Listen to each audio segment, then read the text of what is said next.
بسم الله الرحمن الرحيم لبيك اللهم لبيك لبيك لا شريك لك അസ്സലാമു അലൈക്കും വറഹ്മത്തുള്ളാഹി വബറകാതുഹു. കഴിഞ്ഞ 2 ദിവസങ്ങളിലായി ഹജ്ജിന്റെ ശ്രേഷ്ഠതകളും ഹജ്ജിന്റെ മുന്നൊരുക്കങ്ങളുമായി ബന്ധപ്പെട്ടുകൊണ്ട് അത്യാവശ്യം അറിയേണ്ട ചില കാര്യങ്ങളെ സംബന്ധിച്ച് ഞാൻ നിങ്ങളെ ഉണർത്തുകയുണ്ടായി.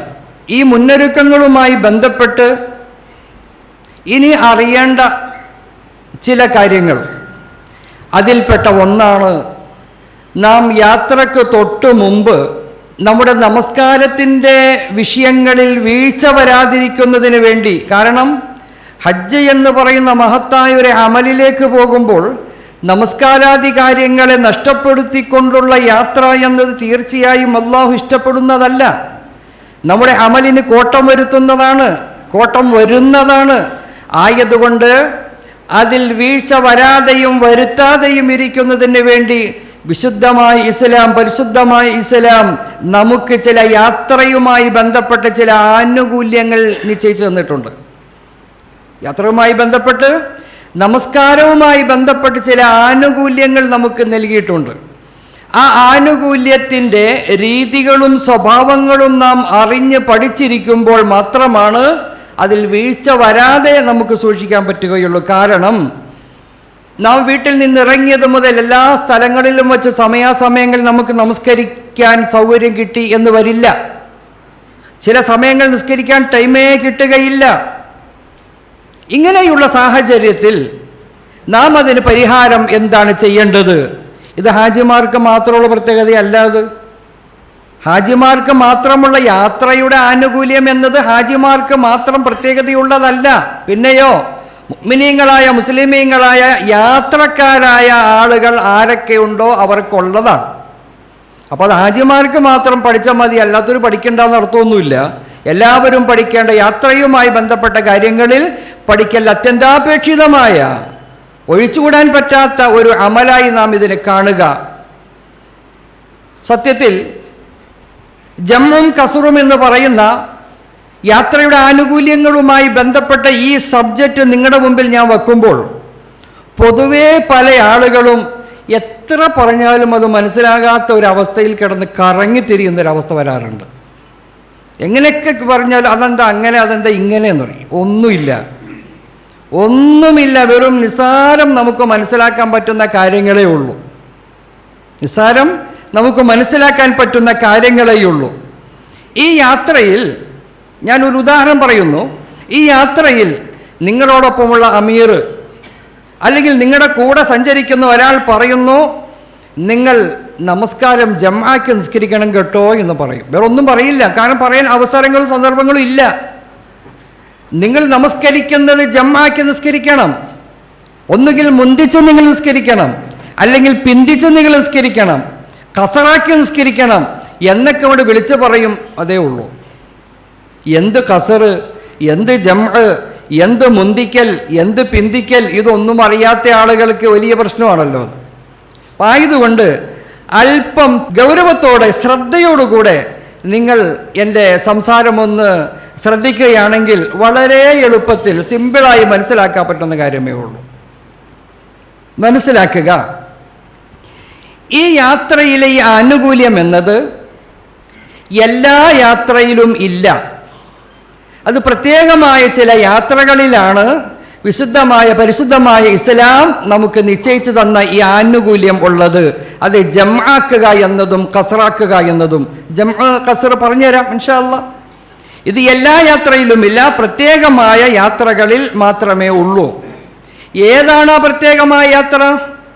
എന്താണ് ആ യാത്രയുടെ നിബന്ധനകൾ? 3 നിബന്ധനകളുണ്ട്. മനസ്സിലാക്കുക, 3 നിബന്ധനകൾ ഒത്തുകൂടിയ യാത്രയിലാണ് ഈ ആനുകൂല്യമുള്ളത്. ഒന്നാമത്തേത് അയ്യകൂന സഫറുഹു ഹലാല, അവൻ്റെ യാത്ര ഹലാലായ യാത്രയാവുക എന്നർത്ഥം. അവൻ്റെ യാത്ര ഹലാലായ യാത്രയാവുക. ഹജ്ജ് എന്നത് ഹലാലായ യാത്രയാണല്ലോ. നിങ്ങളൊരു ബിസിനസ്സിന് വേണ്ടി കോഴിക്കോട് പോവുകയാണ്, തിരുവനന്തപുരത്ത് പോവുകയാണ്, കൊല്ലത്ത് പോവുകയാണ്, അതും ഹലാലല്ലേ? നിങ്ങളുടെ കുടുംബാദികളായ വാപ്പയെ ഉമ്മയെ മറ്റു പലരെയും കാണാൻ നിങ്ങൾ ഒരു യാത്ര പോവുകയാണ്, അതും ഹലാലല്ലേ? അതെ. ഇങ്ങനെയുള്ള ഇസ്ലാം വിരോധിക്കാത്ത, നിരോധിക്കാത്ത, തടയാത്ത ഏതൊരു നല്ല കാര്യത്തിന് വേണ്ടി നിങ്ങൾ പോകുന്നുവോ ആ യാത്രക്കെല്ലാം ഈ ആനുകൂല്യമുണ്ട് എന്നർത്ഥം. അപ്പോൾ ഒന്നാമത്തെ നിബന്ധന, അവന്റെ യാത്ര അനുവദനീയമായ യാത്രയാവുക, ഹലാലായ യാത്രയാവുക എന്നതർത്ഥം.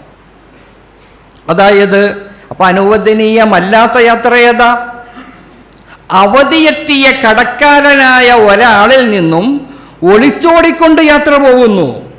എനിക്കൊരാൾക്ക് 10,000 രൂപ കൊടുക്കാനുണ്ട്, ഡേറ്റായി, അവൻ എന്നെ പിടിക്കുമോ എന്ന് വിചാരിച്ച് അവൻ എന്നെ കാണാതിരിക്കാൻ വേണ്ടി അങ്ങോട്ട് ഒളിച്ചോടി പോവാം, മറ്റൊരു സ്ഥലത്തേക്ക് യാത്ര പോകാം, പറ്റൂല എന്നർത്ഥം. ആ യാത്ര എന്തല്ല? അനുവദനീയമല്ല. അല്ലെങ്കിൽ എന്ത് ചെയ്തു? പുതിയൊരു സിനിമ ഇറങ്ങിയിട്ടുണ്ട്, അത് എവിടെ? കൊല്ലത്താണ് ഇപ്പം ഇറങ്ങിയാണ്, ആദ്യമായിട്ട് ഇറങ്ങിയതാ. അപ്പം ആദ്യം കാണേണ്ട ആ ഫളീലത്ത് കിട്ടാൻ വേണ്ടി കൊല്ലത്തൊരു യാത്ര പറ്റുമോ? പറ്റില്ല. അപ്പം ഈ നിലയിൽ അനുവദനീയമായ യാത്ര, ഇത് അനുവദനീയമല്ലാത്തെന്ന് പറഞ്ഞാൽ കടക്കാരനായ ഒരാളിൽ നിന്നും ഒളിച്ചോടുക, ആ ലക്ഷ്യം വെച്ചുകൊണ്ടുള്ള യാത്ര, അത് യാത്രയാവുകയില്ല, അനുവദനീയമാവുക. രണ്ടാമത്തേത്, ഒരു ഭാര്യയെ സംബന്ധിച്ചിടത്തോളം പിണങ്ങിയ, വഴക്ക് പിടിച്ചിരിക്കുന്ന ഭർത്താവുമായി അത് എതിർത്തുകൊണ്ട് യാത്ര ചെയ്യുക, ഞാൻ അവനുമായിട്ടൊരു കൂടാനും ബന്ധപ്പെടാനില്ല എന്ന് പറഞ്ഞിട്ട് യാത്ര പോവുക, അതും അനുവദനീയമല്ലാത്ത ഒരു യാത്രയായി നാം കാണുക. ഇതും നാം എന്ത് ചെയ്യുന്നു? സൂക്ഷിക്കേണ്ടതുണ്ട്, പോലെയുള്ളത്. അതോടൊപ്പം രണ്ടാമത്തെ നിബന്ധന, ഒന്ന് അവൻ്റെ യാത്ര ഹലാലാവുക. മനസ്സിലായല്ലോ പറഞ്ഞത്? രണ്ടാമത്തെ ഷർത്ത്, നിബന്ധന, 131 കിലോമീറ്റർ ദൈർഘ്യമുണ്ടാവുക. നിങ്ങൾ പോകുന്ന യാത്രക്ക് 131 കിലോമീറ്റർ അപ്പുറത്തുള്ള യാത്രയെയാണ് ഈ ഇസ്ലാമിക ആനുകൂല്യമുള്ളത്, അല്ലാത്ത യാത്രക്ക് ഇല്ല എന്നർത്ഥം. ഉദാഹരണം, പെരുമ്പാവൂർ പോയി, ഇല്ലേ കോതമംഗലത്തേക്ക് പോയി, ഇവിടെ നിന്നും ആലുവയിൽ നിന്നും കോതമംഗലത്തോ പെരുമ്പാവൂർക്കോ പോയി, ഇല്ലേ മൂവാറ്റുപുഴക്ക് പോയി, 131 കിലോമീറ്റർ ഇല്ലല്ലോ. ആലപ്പുഴക്ക് പോയാലും 131 കിലോമീറ്റർ ഇല്ലയെന്ന് എനിക്ക് തോന്നുന്നത് ഇല്ല. കൊല്ലത്ത് പോവുകയാണ് എങ്കിൽ തീർച്ചയായും നമുക്കെന്തുണ്ട്? ആനുകൂല്യമുണ്ട്. കാരണം 131 കിലോമീറ്റർ അകലെയാണ്. കൊല്ലം വരെ എത്തണമെന്നില്ല, 131 കിലോമീറ്റർ ഏത് പോയിന്റിൽ എത്തുന്നോ അത് വിട്ടാണ് അവൻ യാത്ര ചെയ്യുന്നതെങ്കിൽ തീർച്ചയായും അവനിക്ക് എന്ത് ചെയ്യുന്നു? ഈ ആനുകൂല്യം കിട്ടുന്നതാണ്. മൂന്നാമത്തെ നിബന്ധന, അവൻ്റെ യാത്രക്ക് ലക്ഷ്യമുണ്ടാവുക. എന്താണ്? അവൻ്റെ യാത്രക്ക് ലക്ഷ്യമുണ്ടാവുക. ഇപ്പം രണ്ടാമത്തെ നിബന്ധന 131 കിലോമീറ്ററാണ്. ഇപ്പോൾ നമ്മുടെ ഹാജിമാരായി നിങ്ങൾക്ക് എന്താണെങ്കിലും ഉണ്ടല്ലോ, 4000-ഓളം വരുന്ന കിലോമീറ്റർ ദൈർഘ്യമുള്ളതാണ് വിശുദ്ധമായ മക്കയിലേക്കുള്ള സഫർ, എന്താണെങ്കിലും ഉണ്ട്. മൂന്നാമത്തെ കാര്യം പറഞ്ഞത് യാത്രക്ക് ലക്ഷ്യമുണ്ടാവുക. ഹാജിമാരായ നിങ്ങൾക്ക് യാത്രക്ക് ലക്ഷ്യമുണ്ടല്ലോ, എന്താ? ഹജ്ജ് ചെയ്യാൻ വേണ്ടി പോണ്. അപ്പം ഈ നിബന്ധനകളെല്ലാം സത്യത്തിൽ നിങ്ങൾക്ക് എന്തുണ്ട്? ഒത്തിട്ടുണ്ട്. അപ്പം ലക്ഷ്യമില്ലാത്ത യാത്ര ഏതാ? അത് രാവിലെ വീട്ടിൽ നിന്ന് ഇറങ്ങി കുളിച്ച് റെഡിയായി, ഷർട്ടും മുണ്ടൊക്കെ ഇട്ട് റെഡിയായിട്ട് എന്ത് ചെയ്യുന്നു? മുറ്റത്തേക്ക് ഇറങ്ങി വീട്ടിലേക്ക് ഭാര്യ ചോദിക്കുക, ഇക്കാക്ക എങ്ങോട്ടാ പോകുന്നത്? ഞാൻ അങ്ങനെ ഇങ്ങോട്ട് പോവാ. അല്ല, എങ്ങോട്ടാ പോണേ? കിട്ടണ വണ്ടിയിൽ കിട്ടുന്ന സ്ഥലത്തേക്ക് ഇങ്ങോട്ട് പോവാണ്. അവനിക്ക് ലക്ഷ്യമില്ല. മുസാഫിർ കറങ്ങിത്തിരിയുന്നവൻ, അവനിക്കെന്തില്ല? അവനിക്ക് ഈ ആനുകൂല്യമില്ല. അപ്പം ഈ ആനുകൂല്യം 3 നിബന്ധനകൾ, ഒന്ന് യാത്ര ഹലാലാവുക, രണ്ടാമത്തെ 131 കിലോമീറ്റർ ഉണ്ടാവുക, മൂന്നാമത്തേത് യാത്രക്ക് ലക്ഷ്യമുണ്ടാവുക. ഇത് 3ഉം നമ്മിൽ ഒത്തിണങ്ങിയിട്ടുണ്ടല്ലോ അല്ലേ? ഉണ്ട്. ഇതൊത്തിണങ്ങിയ ഏതൊക്കെ യാത്രക്കാരുണ്ടോ അവർക്കെല്ലാം ഈ ആനുകൂല്യം കിട്ടും. ഇനി ജംഅ് ഖസ്ർ എന്ന അറബി പ്രയോഗമാണ് പൊതുവിൽ പറയുന്നത്. ജംഅ് ആക്കുക എന്ന് പറഞ്ഞതിൻ്റെ അർത്ഥം, ഞാനിത് പറയുന്നത് വളരെ ശ്രദ്ധിക്കേണ്ട കാര്യമാണത്. നിങ്ങളുടെ മക്ക മദീന പോലെയുള്ള എല്ലാ യാത്രകളിലും മിക്കവാറും 90% ജമ്മും കസറും ആക്കേണ്ടി വരും. 90 അല്ല, 100% ആക്കേണ്ടി വരും. ഈ ഘട്ടത്തിൽ ജമ്മാക്കി സ്കരിക്കുക, കസറാക്കി സ്കരിക്കുക എന്നൊക്കെ പറയുമ്പോൾ അത് എന്താണ് ജംഅ്? ഇത് അറിയണം. ജംഅ് എന്ന വാക്കിൻ്റെ അർത്ഥം ഒരുമിച്ച് കൂട്ടുക എന്നർത്ഥം. എന്തർത്ഥം? ജംഅ് എന്ന് പറയുന്ന അർത്ഥം ഒരുമിച്ച് കൂട്ടുക. ഒരുമിച്ച് കൂട്ടുക എന്ന് പറഞ്ഞാൽ ളുഹറും അസുറും കൂടി ഒരുമിച്ച് കൂട്ടുക, മഗ്രിബും ഇശായും കൂടി ഒരുമിച്ച് കൂട്ടുക. ഇതാണ് ജംഅ് എന്ന് പറഞ്ഞതിൻ്റെ അർത്ഥം. സുബിഹിനെ വിട്ടേക്ക്, സുബിക്ക് ജമ്മില്ല കേട്ടോ. അപ്പം ലുഹറും അസുറും കൂടി ജംആക്കുക എന്ന് പറയുന്നത്, അപ്പം ജംആക്കിക്കോ എന്ന് പറഞ്ഞാൽ എന്ത്? ലുഹറിൻ്റെ സമയത്ത് നിങ്ങളോട് പറയാണ് ജംആക്കിക്കോളാൻ പറഞ്ഞു കഴിഞ്ഞാൽ എന്തർത്ഥം? എന്ത് മനസ്സിലാക്കണം? ലുഹറും അസുറും കൂടി ജംആക്കണമെന്ന് മനസ്സിലാക്കണം. ഇനി മഗ്രിബിൻ്റെ സമയത്താണ് ജംആക്കണമെന്ന് പറഞ്ഞാലോ എന്ത് മനസ്സിലാക്കിയേക്കണം? മഗ്രിബും ഇശായും കൂടി ജംആക്കണമെന്ന് മനസ്സിലായി. ഇപ്പം ജം എന്താന്ന് മനസ്സിലായില്ലേ? മനസ്സിലായി. ഇനി കസറാക്കുക എന്ന് പറയും. കസർ ചുരുക്കുക എന്നാണ് പറഞ്ഞതിൻ്റെ അർത്ഥം. എന്താ കസറിൻ്റെ അർത്ഥം? ചുരുക്കൽ എന്ന് പറഞ്ഞാൽ 4 റക്അത്തുള്ള നമസ്കാരത്തെ 2 റക്അത്താക്കി ചുരുക്കുക. അപ്പോൾ 4 റക്അത്തുള്ള ഇശ, പിന്നെ ളുഹർ, അസ്ർ, ഈ 3 നമസ്കാരത്തെയും 2 റക്അത്താക്കി നിസ്കരിക്കുന്നതിനാണ് കസറാക്കുക എന്ന് പറയുന്നത്. മനസ്സിലായില്ലേ? അപ്പോൾ കസറാക്കി നിസ്കരിച്ചോ എന്ന് പറഞ്ഞാൽ എങ്ങനെ നിസ്കരിക്കണം? ചുരുക്കി നിസ്കരിക്കണം എന്നർത്ഥം. ജംആക്കുക എന്ന് പറഞ്ഞതിൻ്റെ അർത്ഥം എന്താണ്? ഈ പറഞ്ഞതുപോലെ ഒരുമിച്ച് കൂട്ടി നിസ്കരിക്കുക എന്നാണ് അതിൻ്റെ അർത്ഥം. മനസ്സിലായല്ലോ? അടുത്ത ഘട്ടം ഇനി എന്ത് ചെയ്യുന്നു? മുന്തിച്ച് ജംആക്കണം കേട്ടോ, പിന്തിച്ച് ജംആക്കണം കേട്ടോ. അടുത്ത വിഷയം അവിടെയാണ്. ജംഉ തഖ്ദീം, ജംഉ തഅഖീർ എന്ന് പറയും. മുന്തിച്ച് സംസ്കരിക്കുക, പിന്തിച്ച് ജംആക്കുക എന്ന് പറയും. അപ്പം ജമീൻ്റെ അർത്ഥം പറഞ്ഞ് എന്താ പറഞ്ഞേ? ഒരുമിച്ച് കൂട്ടുക. മുന്തിച്ച് ജംആക്കുക എന്ന് പറഞ്ഞതിൻ്റെ അർത്ഥം മുന്തിച്ച് ഒരുമിച്ച് കൂട്ടുക. അതായത് ലുഹറല്ലേ ആദ്യത്തെ വക്കത്ത് അല്ലേ? ലുഹറിൻ്റെ സമയമാകുമ്പോൾ എന്ത് ചെയ്യുന്നത്? ലുഹറാണല്ലോ ആദ്യത്തെ സമയം. ലുഹറിൻ്റെ കൂടെ മുന്തിക്കുക എന്ന് പറഞ്ഞതിൻ്റെ അർത്ഥം എന്തർത്ഥം? അസറിനെ ഈ ലുഹറിൻ്റെ കൂടെ മുന്തിച്ച് നിസ്കരിക്കുക എന്നർത്ഥം. മനസ്സിലായില്ലേ? ഇപ്പോൾ പിന്തിക്കുക എന്ന് പറഞ്ഞതിൻ്റെ അർത്ഥം പറഞ്ഞ നിങ്ങൾ ലുഹറിനെ അസറിൻ്റെ കൂടെ പിന്തിക്കുക. അപ്പം പിന്തിക്കൽ മനസ്സിലായില്ലേ? അപ്പം നിങ്ങളോട് പറയാണ് മുന്തിച്ച് ജംആക്കി നിസ്കരിച്ചോളാൻ പറഞ്ഞാൽ നിങ്ങൾ എന്ത് ചെയ്യും? ലുഹറിനോട് കൂടെ അസറിനെ ഇങ്ങോട്ട് എന്ത് ചെയ്യുന്നു? മുന്തിച്ച് നിസ്കരിക്കും. ഇനി എന്ത് ചെയ്യുന്നു? അതുപോലെ ഇശാഇനെ മഗ്രിബോട് കൂടെ കൂട്ടി മുന്തിച്ച് നിസ്കരിക്കും. ഇനി നിങ്ങൾ പിന്തിച്ച് ജംആക്കിക്കോളാൻ പറഞ്ഞാൽ എന്ത് ചെയ്യും നിങ്ങൾ? അതെ, ലുഹറിനെ അസറിനോട് കൂടെ പിന്തിക്കും, മഗ്രിബിനെ ഇശാഇൻ്റെ കൂടെ പിന്തിക്കും. മനസ്സിലായില്ലേ? മനസ്സിലായില്ലേ? ഇനി ജമ്മും കസറുമാക്കിക്കോളാൻ പറഞ്ഞതിൻ്റെ അർത്ഥം എന്താ? 4 റക്അത്തുള്ള നിസ്കാരത്തെ 2 റക്അത്തായി നിസ്കരിക്കുക എന്നർത്ഥം. ഏതൊക്കെ? 3 വഖത്തല്ലേ ഉള്ളൂ 4 റക്അത്തുള്ളത്. ഏത്? ളുഹറും അസറും ഇശാവും. അപ്പം മഗ്രിബിനെ കസറാക്കാൻ പറ്റുമോ? 1.5 ആക്കാൻ പറ്റുമോ? 1.5 ആക്കാൻ പറ്റൂല, ഇല്ലല്ലോ. അപ്പം എന്ത് ചെയ്യുന്നു? മഗ്രിബ് 3 റക്അത്ത് തന്നെ നിസ്കരിക്കണം. ഇശ എന്ത് ചെയ്തേക്കണം? അല്ല, അതുപോലെ സുബഹി 1 റക്അത്താക്കാൻ പറ്റുമോ? ഇല്ല, അവിടെ കസറില്ല. അവിടെ കസറില്ല. സുബഹിക്ക് ജമ്മു ഇല്ല. ജമ്മു എന്ന് പറയുന്ന സ്വഭാവം ഇല്ല. സുബഹിൻ്റെ സമയത്ത് തന്നെ സുബഹി നിസ്കരിക്കണം. അത് തന്നെ സുബഹിൻ്റെ സമയത്ത് തന്നെ നിസ്കരിക്കണം. സുബഹി നിസ്കരിച്ചോളണം. ഈ സമയങ്ങളിൽ നമുക്ക് എന്ത് ചെയ്യണം? മുന്തിക്കാം, പിന്തിക്കാം, നമ്മുടെ സമയം അനുസരിച്ചുകൊണ്ട് നിസ്കരിക്കാം. ഉദാഹരണം, ഇപ്പം ളുഹർ നിസ്കാരത്തിന് സമയമായി കഴിഞ്ഞാൽ ആ ളുഹറിനെ പിന്തിക്കുകയാണെങ്കിൽ മഗ്രിബിൻ്റെ തൊട്ടു മുമ്പ് വരെ നമുക്ക് പിന്തിപ്പിക്കാം എന്നർത്ഥം അല്ലേ? ആണ്. ഇനി അസറിനെ മുന്തിക്കുകയാണെങ്കിൽ ഈ ളുഹറിൻ്റെ ബാങ്കിൻ്റെ സമയമാകുന്നത് എപ്പോൾ? അപ്പം തന്നെ അസറും കൂടി നമുക്ക് നിസ്കരിക്കാം. പിന്നെ വിശാലമായ സമയമായി പിന്നെ അവന് യാത്രയ്ക്ക് വേണ്ടി പോകാം. മഗ്രിബും ഇശായും കൂടി പിന്തിക്കുകയാണെങ്കിലോ സുബഹിക്ക് മുമ്പ് വരെ വിശാലമായ സമയമുണ്ട് അവനിക്ക്. മനസ്സിലായി ഞാൻ പറഞ്ഞത്? ഇഷ്ടം പോലെ വിശാലമായ സമയം. ഇതാണ് ഇസ്ലാമിക അടിസ്ഥാനത്തിൽ നമുക്ക് മുസാഫിരീങ്ങൾക്കുള്ള റുഖ്സ എന്ന് പറയുന്നത്, വിട്ടുവീഴ്ച എന്ന് പറയുന്നത് അള്ളാഹു നൽകിയ ആനുകൂല്യമാണ്. സഹോദരിമാർക്ക് മനസ്സിലാവണ്ടേ ഈ പറയണേ? മനസ്സിലാവുന്നുണ്ടല്ലോ? വളരെ ലളിതമായ ഭാഷയിലാണ് ഈ പറയുന്നത്. ആർക്കും മനസ്സിലാക്കാൻ പറ്റും, ആർക്കും മനസ്സിലാക്കാൻ പറ്റും. ആ നിലയിലാണ് നിങ്ങളുടെ മുമ്പിൽ ഞാൻ വിഷയം അവതരിപ്പിക്കുന്നത്. ഇനി നമുക്ക് നോക്കാം. ഇനി മുന്തിച്ച് നിസ്കരിക്കുകയാണ് എന്ന് പറഞ്ഞതിൻ്റെ അർത്ഥം എന്താ? മുന്തിച്ച് നിസ്കരിക്കുക എന്ന് പറഞ്ഞാൽ ളുഹറിൻ്റെ കൂടെ അസറിനെയും കൂടി എന്ത് ചെയ്യണം? മുന്തിക്കണം. അതിന് 4 നിബന്ധനകളുണ്ട്. എന്ത് വേണം? 4 നിബന്ധനകൾ, 4 ഷർത്തുകളുണ്ട്. ഒന്നാമത്തേത് ആദ്യം ളുഹർ നിസ്കരിക്കുക, പിന്നെ അസർ നിസ്കരിക്കുക. ളുഹറിൻ്റെ സമയത്തല്ലേ നിസ്കരിക്കണേ? അപ്പോൾ എന്ത് ചെയ്തേക്കണം? ആദ്യം ളുഹർ നിസ്കരിക്കുക, പിന്നീട് അസർ നിസ്കരിക്കുക.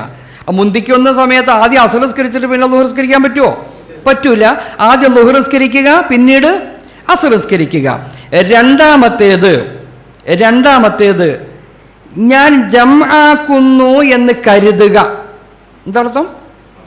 ഒരുമിച്ച് കൂട്ടുന്നു എന്ന് കരുതുക. എന്തിനോട്? ളുഹറിനോട് കൂടെ അസറിനെ ഞാൻ ജമാക്കുന്നു എന്ന് കരുതുക. എപ്പോൾ?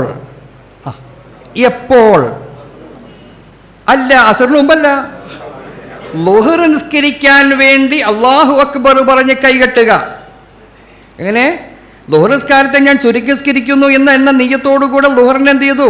ളുഹറിന്റെ സമയത്ത് ആദ്യ വഖത്തിൽ അല്ലാഹു അക്ബർ പറഞ്ഞ് എന്ത് ചെയ്തു? ളുഹർ നിസ്കാരത്തെ ഞാൻ ചുരുക്കിയ നിലയിൽ ഞാൻ നമസ്കരിക്കുന്നു എന്ന് പറഞ്ഞ് നിയ്യത്ത് ചെയ്ത് അവൻ കൈകെട്ടിക്കഴിഞ്ഞ് തക്ബീറത്തുൽ ഇഹ്റാം മുതൽ അവൻ സലാം വീട്ടുന്നതിൻ്റെ ഉള്ളിൽ എന്ത് ചെയ്യണം? അസറിനെയും കൂടി ഞാൻ മുന്തിക്കുന്നു എന്ന് മനസ്സിൽ കരുതുക, പറയലല്ല. പറഞ്ഞെന്തായി പോവും? കർമ്മത്തിലായി പോവും. എപ്പോഴാ മുന്തിക്കൽ കരുതുന്നത്? എപ്പോഴാണ്? ളുഹർ ആരംഭിച്ചു തക്ബീറത്തുൽ ഇഹ്റാമിന് ശേഷം മുതൽ സലാം വീട്ടുന്നതിൻ്റെ ഉള്ളിൽ അവൻ എന്ത് ചെയ്തേക്കണം? കരുതിയിരിക്കണം. ഇപ്പൊ രണ്ടാമത്തെ ഷർത്ത് മനസ്സിലായില്ലേ? മനസ്സിലായോ? ഇല്ല, മനസ്സിലാവത്തവരുണ്ടോ? മനസ്സിലായില്ലേ? 2 ഷർത്ത് മനസ്സിലായില്ലേ? മനസ്സിലായി.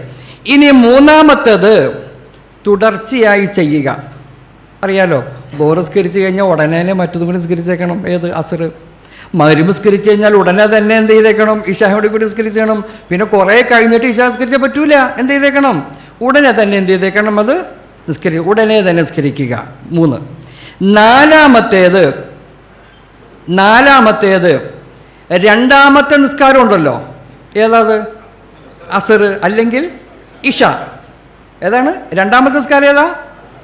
അസർ അല്ലെങ്കിൽ ഇഷ. ഈ ഇഷായെ നിസ്കരിക്കുമ്പോൾ അല്ലെങ്കിൽ അസറിനെ നിസ്കരിക്കുമ്പോൾ ലക്ഷ്യസ്ഥാനത്ത് എത്താതിരിക്കുക. ആരംഭത്തിൽ മനസ്സിലായില്ല? ഇപ്പം നമുക്കെന്ത് ചെയ്യുന്നു? കോഴിക്കോടേക്ക് പോകുന്നൊരു മനുഷ്യനാണ്. അയാൾ എന്ത് ചെയ്തു? നിസ്കരിക്കാൻ വേണ്ടിയിട്ട് രണ്ടാമത്തെ നിസ്കാരത്തിന് വേണ്ടി കൈ കെട്ടുന്നതോടുകൂടെ കോഴിക്കോടെത്തി. പറ്റുമോ? ഇല്ല. അവൻ അല്ലാഹു അക്ബർ കൈകെട്ടി കഴിഞ്ഞതിന് ശേഷം എത്തി. കുഴപ്പമുണ്ടോ?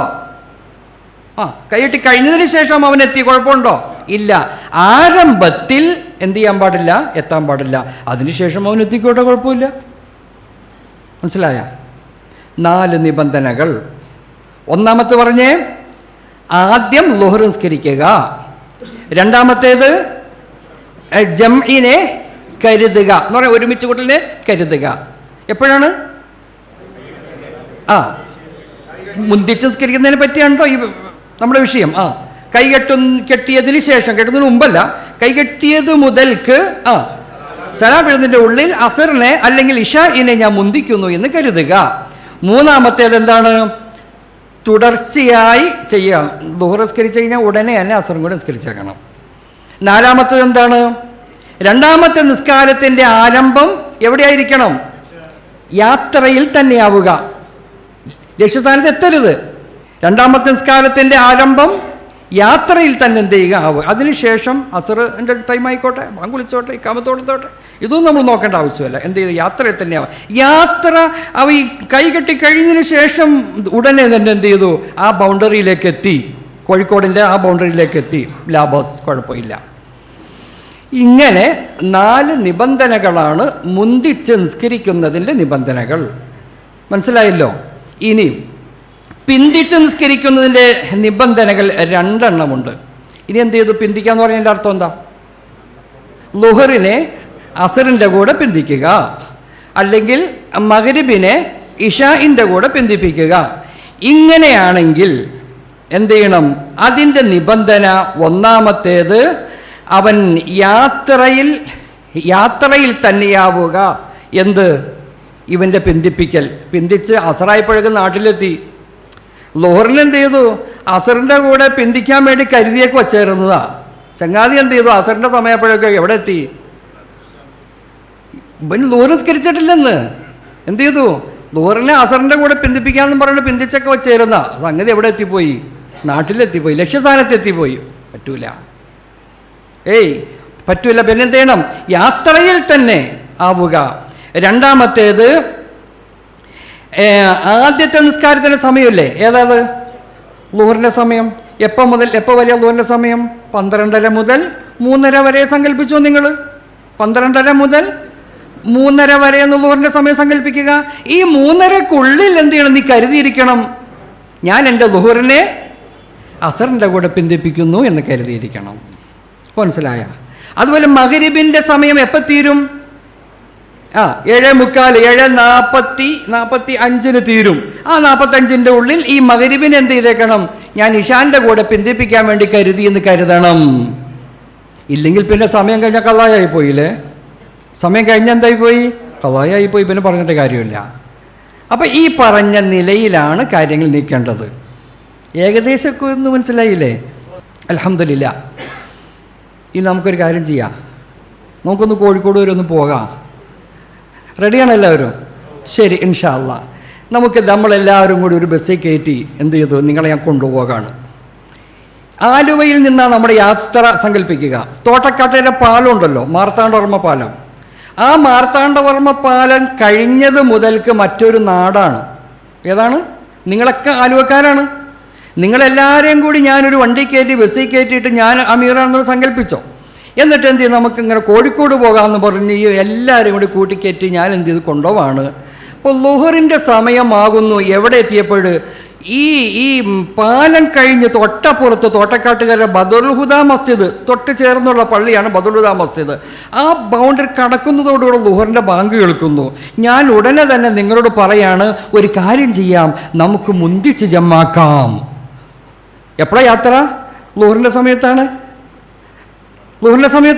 നമുക്ക് മുന്തിച്ച് ജമ്മാക്കാമെന്നോ ഞാൻ നിങ്ങളോട് പറഞ്ഞു കഴിഞ്ഞാൽ നിങ്ങൾ എന്തു ചെയ്യും? തൊട്ട് അടുത്ത് പള്ളിയിലോ ഇല്ലെങ്കിൽ പള്ളി കയറണമെന്നൊന്നുമില്ല, ആ പറമ്പിൽ നിസ്കരിച്ചോ, നിങ്ങൾ മൈതാനിയിൽ എവിടെയെങ്കിലും നിസ്കരിച്ചോ, ആ ബൗണ്ടറിക്ക് അപ്പുറത്തായിരിക്കണമെന്നുള്ളൂ. അവിടെ ഇറങ്ങിയിട്ട് എന്ത് ചെയ്യാം? ളുഹറും അസറും കൂടി 4 റക്അത്ത് നിസ്കരിച്ചാൽ മതി. 2 ളുഹർ 2 അസർ. എങ്ങനെ? ളുഹർ നിസ്കാരത്തിൻ്റെ സമയത്ത് എന്ത് ചെയ്തേക്കണം? ഒതുവൊക്കെ ഉണ്ടല്ലോ എല്ലാവർക്കും അല്ലേ? ഒതു കൊടുക്കണ അവസ്ഥ, ഒതു കൊടുക്കണ കാര്യം പറഞ്ഞില്ല. അങ്ങനെ ആരും വിചാരിച്ചു വരുത്. ഈ സഹോദരിമാർ എന്ത് ചെയ്യുന്നു? യൂട്യൂബിനകത്ത് ഭക്ഷണം ഉണ്ടാക്കുന്ന രീതികൾ കാണും. അപ്പം എല്ലാം ഉണ്ടാക്കണ രീതി തീ എത്തിക്കണ കാര്യം പറഞ്ഞില്ല എന്ന് പറഞ്ഞതുപോലെ. അപ്പോൾ എന്തൊരു ഒതുവൊക്കെ ഉണ്ടെന്നോട് സങ്കല്പിച്ചല്ല എല്ലാവർക്കും. അപ്പോൾ എന്ത് ചെയ്യുന്നു? അവിടെ ചെന്ന് എന്ത് ചെയ്യുന്നു? ളുഹർ എന്ന നിസ്കാരം ചുരുക്കി ഖസറാക്കി ഞാൻ അള്ളാഹുവിന് വേണ്ടി നിസ്കരിക്കുന്നു. അള്ളാഹു അക്ബർ ആരംഭിക്കുന്നു, ളുഹർ നിസ്കരിക്കുന്നു. എന്നിട്ട് എന്ത് ചെയ്യുന്ന സലാം വീട്ടുന്നതിൻ്റെ ഉള്ളിൽ അസറിനെയും കൂടി മുന്തിക്കാൻ ഞാൻ കരുതിയിരിക്കുന്നു മനസ്സിൽ കരുതുക. സലാം വീട്ടി കഴിഞ്ഞ് ഉടനെ തന്നെ ഒരു ഇക്കാമത്തും കൊടുത്ത് വേഗം അസറും കൂടി നിസ്കരിക്കുക. ആയില്ലേ? ശരി. ഇനിയിപ്പം നിങ്ങൾക്ക് ഇവിടെ കോഴിക്കോടാണ് പോകേണ്ടത്. നിങ്ങൾ ഇവിടെ മാർത്താണ്ഡവർമ്മ പാലത്തിൽ എത്തിയപ്പോഴേക്കും ഞാൻ നിങ്ങളോട് എന്ത് പറഞ്ഞു? ളുഹറിൻ്റെ ആ സമയം ആയിട്ടുണ്ടല്ലോ, നമുക്കൊരു കാര്യം ചെയ്യാം. ഇവിടെ നിസ്കരിക്കാൻ സൗകര്യമില്ല, വെള്ളമില്ല, ചില സാങ്കേതിക തടസ്സങ്ങളുണ്ട്. നമുക്കൊരു കാര്യം ചെയ്യാം, നമുക്ക് അസറിൻ്റെ കൂടെ എന്ത് ചെയ്താം? പിന്തിച്ച് നിസ്കരിക്കാം. അങ്ങനെ കരുതി. അങ്ങനെ അന്ന് ശരി ഉസ്താദ്, നമുക്ക് അങ്ങനെ ചെയ്യാം. അങ്ങനെ നമ്മളൊക്കെ കൂടി എന്ത് ചെയ്തു? എൻ്റെ തീരുമാനം അനുസരിച്ച് നമുക്ക് പിന്തിക്കാമെന്നും പറഞ്ഞ് ളുഹറിൻ്റെ സമയം തീരുന്നതിൻ്റെ ഉള്ളിൽ നമ്മൾ എന്ത് ചെയ്തു? നിയത്ത് വെച്ച് ളുഹറിനെ ഞങ്ങൾ അസറിൻ്റെ കൂടെ പിന്തിക്കാൻ വേണ്ടി കരുതിയിരിക്കുന്നു എന്ന് പറഞ്ഞിട്ട് എന്ത് ചെയ്തു? മനസ്സിൽ കണ്ട്, നാവുകൊണ്ട് പറയണമെന്ന് പറ്റൊന്നുമില്ല, മനസ്സിൽ കരുതി എന്ത് ചെയ്തു? നിങ്ങൾ യാത്ര പോയി തൃശ്ശൂരും കഴിഞ്ഞു, അതിനപ്പുറത്തും കഴിഞ്ഞു. എന്ത് ചെയ്തു? പിന്നെ എവിടെയാണോ? കോഴിക്കോടാണുള്ള ലക്ഷ്യം. അവിടെ എത്തുന്നതിന് തൊട്ട് മുമ്പ് ഒരു പള്ളി ഉണ്ടായിരുന്നു. അവിടെ ഇറങ്ങിയപ്പോൾ നിങ്ങൾ എന്ത് ചെയ്തു? അസർ എൻ്റെ സമയം ആവുമല്ലോ, അസർ തീരുന്നതിൻ്റെ ഉള്ളിലാണ്, മഗ്‌രിബിന് മുമ്പാണ്. അവിടെ ഇറങ്ങിക്കഴിഞ്ഞപ്പോൾ എന്ത് ചെയ്യണം? ഒതുവൊക്കെ എടുത്ത് പെട്ടെന്ന് റെഡിയായി. നിങ്ങൾ ആദ്യം എന്ത് ചെയ്തേക്കണം? ളുഹർ 2 റക്അത്ത് നിസ്കരിക്കണം, പിന്നെ അസറും കൂടി 2 റക്അത്ത് നിസ്കരിക്കണം. അപ്പോൾ ശരിയായി. മനസ്സിലായില്ലേ? ഇനി ഒരു വിഷയം അപ്പോൾ ഉസ്താദേ, നമുക്കൊരു ആ സമയത്ത് അസർ അങ്ങോട്ട് ആദ്യം നിസ്കരിച്ചാൽ കുഴപ്പമുണ്ടോ? ഒരു സംശയമില്ലേ നിങ്ങൾക്ക്? അസറിൻ്റെ സമയം ആയിട്ടില്ലേ? നിസ്കരിക്കാം. എന്താ പറഞ്ഞ്? നിസ്കരിക്കണം എന്നല്ല, നിസ്കരിക്കാം. എന്നിട്ട് ളുഹർ നിസ്കരിച്ചാലും മതി. പക്ഷെ മുന്തിച്ചവനിക്ക് ളുഹറാണ് ആദ്യം നിസ്കരിക്കേണ്ടത്, അസർ എന്ത് ചെയ്യാൻ പാടില്ല? നിസ്കരിക്കാൻ പാടില്ല. എവിടെ ജമാഅത്ത്? അതെ, കറക്റ്റ്. ആ ജമാഅത്ത് നടക്കുന്നുവെങ്കിൽ അസറിൻ്റെ ജമാഅത്താണ്. നിങ്ങൾ ജമാഅത്തിൽ കൂടിക്കോ, അതല്ലേ ഞാൻ പറഞ്ഞത്. അസറും തിരിച്ചോളാൻ പറഞ്ഞത്. ആ ജമാഅത്തിൽ കൂടിക്കോ. പിന്നീട് എന്ത് ചെയ്തേക്കണം? ളുഹർ 2 റക്അത്ത് നിസ്കരിച്ചേക്കണം. കുഴപ്പമില്ല. മനസ്സിലായ? ഇനിയൊന്ന് വീട്ടിൽ പോയിരുന്ന് ഇങ്ങനെ ആലോചിക്കുക, ഭാര്യയുടെ മുമ്പിൽ പറയാം, വീട്ടുകാരത്തി ഉണ്ടാവുമല്ലോ വീട്ടിൽ, ഇന്ന് ഞാൻ മസാല പഠിക്കാൻ വേണ്ടി പോയപ്പോൾ ഒരു മസാല ഉസ്താദ് എന്ത് ചെയ്തിട്ടുണ്ട് പറഞ്ഞത് ഇന്ന മാതിരിയൊക്കെയാണ്. അങ്ങനെയാണെങ്കിൽ എങ്ങനെയാവും, പിന്നെ ഇങ്ങനെയായാവണം. ഇതുവരെ നിങ്ങൾക്കത് അറിയാൻ പാടില്ല എന്നൊക്കെ ചോദിക്കും. അറിയാൻ പാടില്ല, പഠിച്ചിട്ടുണ്ട്. അപ്പോൾ നിങ്ങൾക്ക് പുതിയ പുതിയ സംശയങ്ങളൊക്കെ വരും. പുതിയ സംശയം അങ്ങനെയാണല്ലോ, പുതിയ സംശയങ്ങൾ വരും. അപ്പോൾ അറിവുള്ളവർ ചോദിച്ച് മനസ്സിലാക്കാം. ഇപ്പം നിങ്ങൾക്ക് ഏകദേശം രൂപം കിട്ടിയില്ലേ? ഇൻഷാ അല്ലാഹ് അല്ലാഹു തആല തൗഫീഖ് നൽകുമാറാകട്ടെ. ഈ നിലയിൽ യാത്രാ സംബന്ധമായ ജംഅ് കസ്ർ എന്നത് മുഅ്മിനീങ്ങളായ നമ്മുടെ ജീവിതത്തിൽ നിർബന്ധമായും പഠിച്ചിരിക്കേണ്ടതാണ്, അറിഞ്ഞിരിക്കേണ്ടതാണ്. പല ഘട്ടത്തിലും യാത്ര ചെയ്യുന്ന എനിക്കും നിങ്ങൾക്കും മക്കത്തുനിന്നല്ല അർത്ഥം, ഈ പറഞ്ഞതിൻ്റെ അർത്ഥം 141 കിലോമീറ്റർ അപ്പുറത്തേക്ക് പോകുന്നവർക്കെല്ലാം പഠിച്ചിരിക്കേണ്ട, അറിഞ്ഞിരിക്കേണ്ട, നിസ്കാരം ഖളായാകാതിരിക്കാൻ വേണ്ടി ചെയ്യേണ്ട അമലാണ്. പറയും അസർ നിസ്കാരത്തെ ചുരുക്കിയതിൽ അസർ എന്ന ഫർള് നിസ്കാരം കസറായ നിലയിൽ ഞാൻ നിസ്കരിക്കുന്നു. അൽഹംദുലില്ലാഹ്, അല്ലാഹു തആല സ്വീകരിക്കുമാറാകട്ടെ. ഇനി നമുക്ക് മക്കത്തേക്ക് പോകണ്ടേ? ഇപ്പം നമ്മൾ ആമുഖമായി മുന്നൊരുക്കങ്ങളുമായി പഠിക്കേണ്ടതൊക്കെ ഏകദേശമൊക്കെ എന്ത് ചെയ്തിട്ടുണ്ട്, പഠിച്ചിട്ടുണ്ട്. ഇനിയിപ്പം നമുക്ക് എന്ത് ചെയ്യണം? മക്കത്തേക്ക് അങ്ങോട്ട് പോകണം. എല്ലാവരും റെഡിയാണല്ലോ അല്ലേ മക്കത്തേക്ക് പോകാൻ? അതിനല്ലേ ഉസ്താദേ ഞങ്ങൾ വന്നത്. പോകാം, നമുക്ക് പോകാം സന്തോഷത്തോടെ. മക്കത്ത് പോയിട്ട് ഇപ്പോൾ എന്ത് ചെയ്യാൻ പോണ?